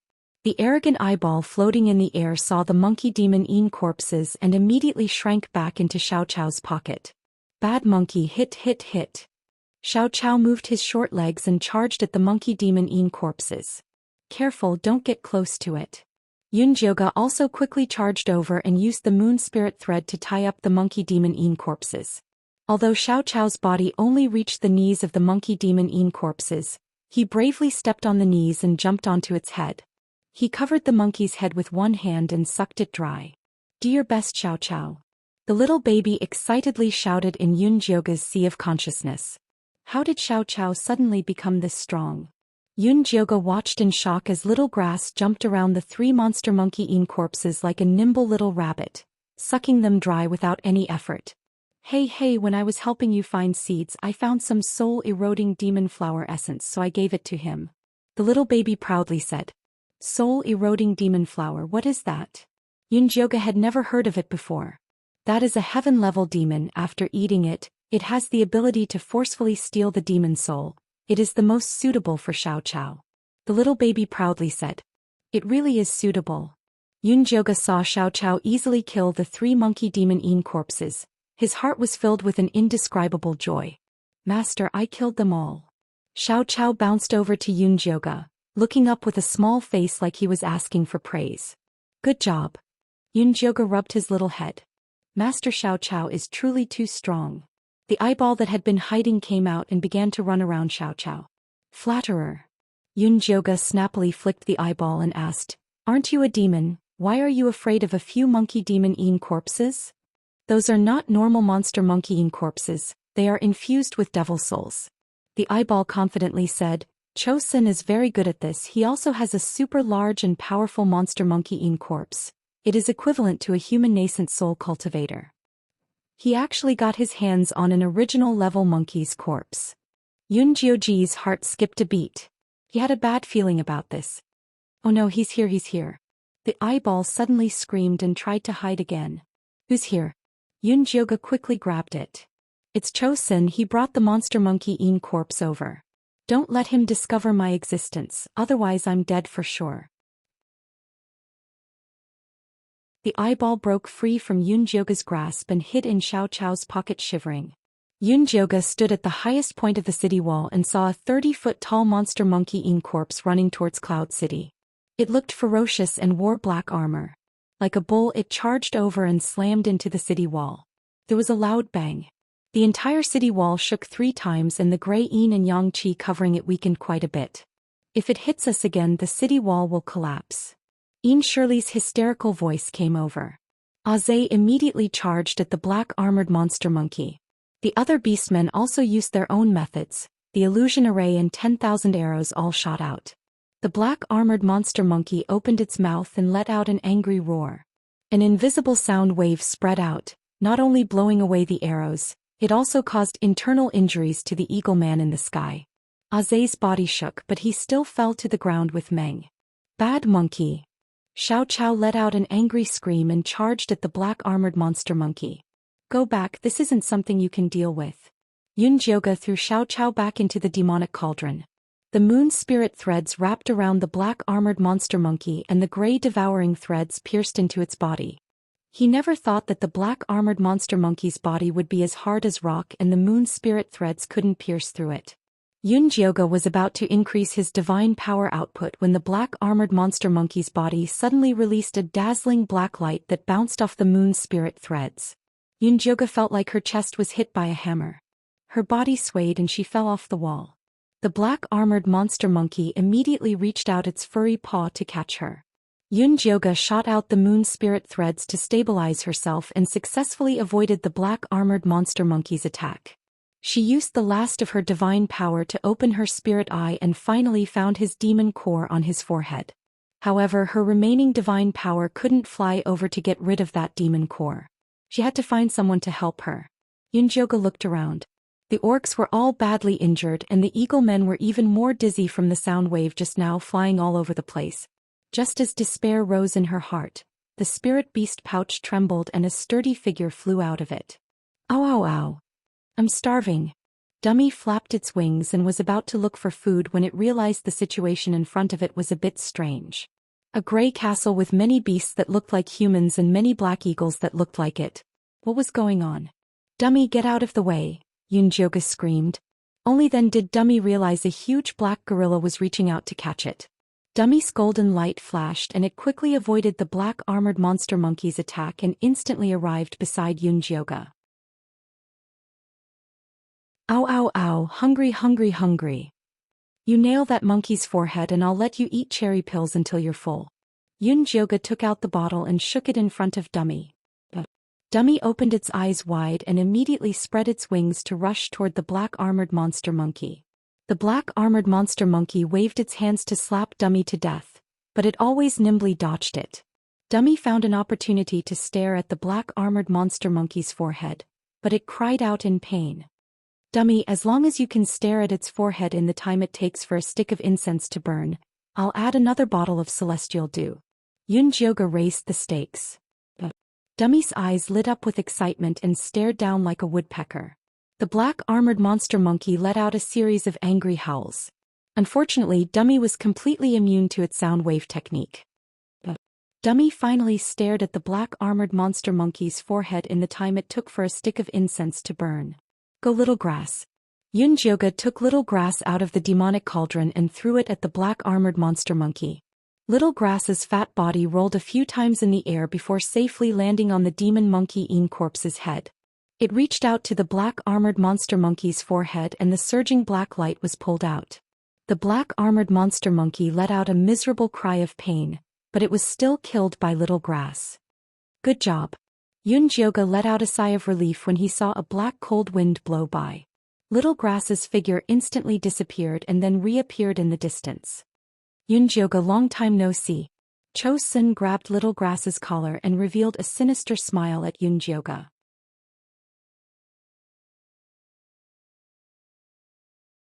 Chapter 542. Chosun put him down. Yunjioga desperately circulated the divine power in his body, but he had used up too much when fighting against the black armored monkey. The remaining bit was only enough for one attack. I can put him down unless you trade me that fat bird and the secret to awakening the orcs. Chosun looked greedily at Dummy. Ow ow ow. Dummy immediately roared angrily. He opened his mouth and spat out 2 fireballs. Chosun used Xiao as a shield and all the fireballs hit Xiao. Dummy, shut up. Yunjioga glared at Dummy. Dummy immediately didn't dare to make a sound. What do you, a demonic cultivator, want this bird for? How about this, I'll trade you with the top secret technique of the corpse sect. Yunjioga tried to negotiate with Cho Sr. Ha. Chosun laughed wildly and looked at Yunjioga like he was an idiot. Why would I take the lousy technique of the corpse sect? You're not Chosun, Yunjioga suddenly said. No matter how arrogant Chosun was, he wouldn't look down on the technique of the corpse sect. You're indeed the reincarnation of a goddess. You have a good eye. Chosun smiled and admitted it without hesitation. Who are you and what's your relationship with Nangong Yu? If this Chosun's heart was replaced, then Nangong Yu might not be herself. If you want to know, trade with the secret to awakening the golden light. Otherwise, I'll eat this little guy. Chosun grabbed Xiao's neck and licked its face with his bright red tongue. Xiao trembled in fear. Her big eyes were filled with fear. Her 2 small hands tried to pry Chosun's hand away and her little feet desperately kicked in the air. Master, I want to save Xiao. Let me out. The little baby Yunjioga shouted excitedly in the divine sense. What can you do? Don't cause trouble. The little baby had been planting grass every day since he returned. He had no fighting power. I have one chance to teleport. Put me on his head. I'll knock him out and put Xiao in. The little baby had saved up for a long time to get one chance to teleport. He was saving it to save Yunjioga in the future, but now he could only use it to save Xiao. Yunjioga looked at Xiao's face, which was becoming more and more purple and could only give it a try. I'll attract his attention first and you can teleport over when the time is right. Yes. The little cute baby's round face was taut, and he stared at Chosun with all his might. Chosun patted Xiao's face and asked Yunjioga with a smile. Have you decided? Do you want this demonic embryo or do you want to protect these useless beastmen? If you let it go, I'll give you the method to awaken the golden light, but I can't give it to Dummy, Yunjioga said in a low voice. Okay, use your divine sense to engrave the method of awakening into the jade slip. If it's useful, I'll let it go. Chosun slightly loosened his grip on Xiao, but he still firmly confined her body. All right. Yunjioge took out a jade strip from his storage bag, casually imprinted a bit of his spiritual consciousness into it, and then threw it to Cho. Senator Cho Sen's eyes stared at the jade slip. His right hand transformed into a black light and grabbed the jade slip. Yunjioge took the chance to release the demonic tripod and smash it at the back of his head. The little cute baby's teleportation was very successful. At that moment Cho Sen's left hand was holding the baby, and his right hand was holding the jade slip. He couldn't react at all. But just as the demonic tripod was about to smash his head, a large black hand appeared from his neck and knocked the demonic tripod away. "Ah, get out of the way." The little cute baby screamed and flew toward Yunjioge.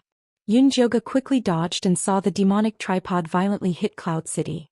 With a loud bang, the defensive shield on top of Cloud City disappeared. The remaining puppet beastmen immediately climbed over the wall and fought with the golden light beastmen.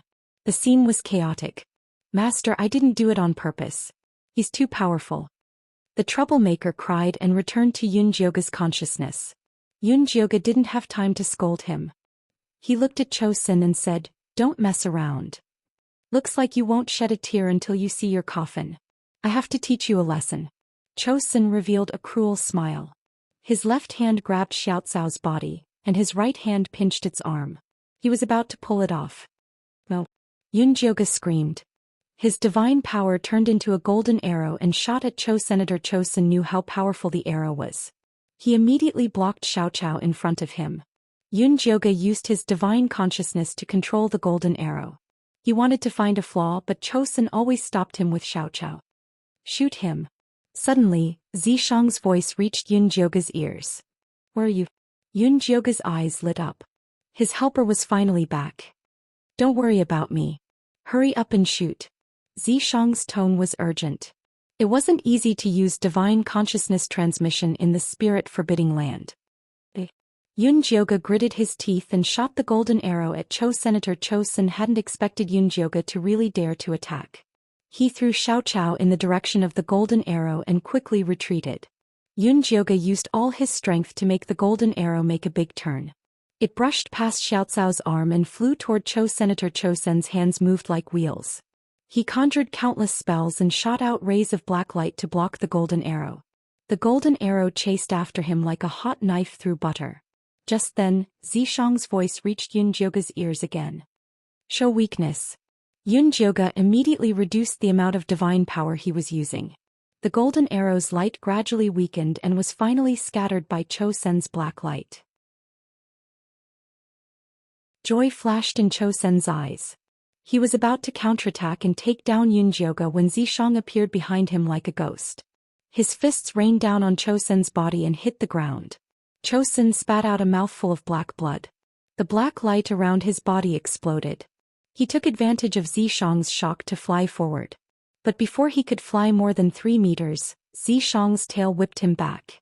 He flew toward Yunjioge like a kite with a broken string.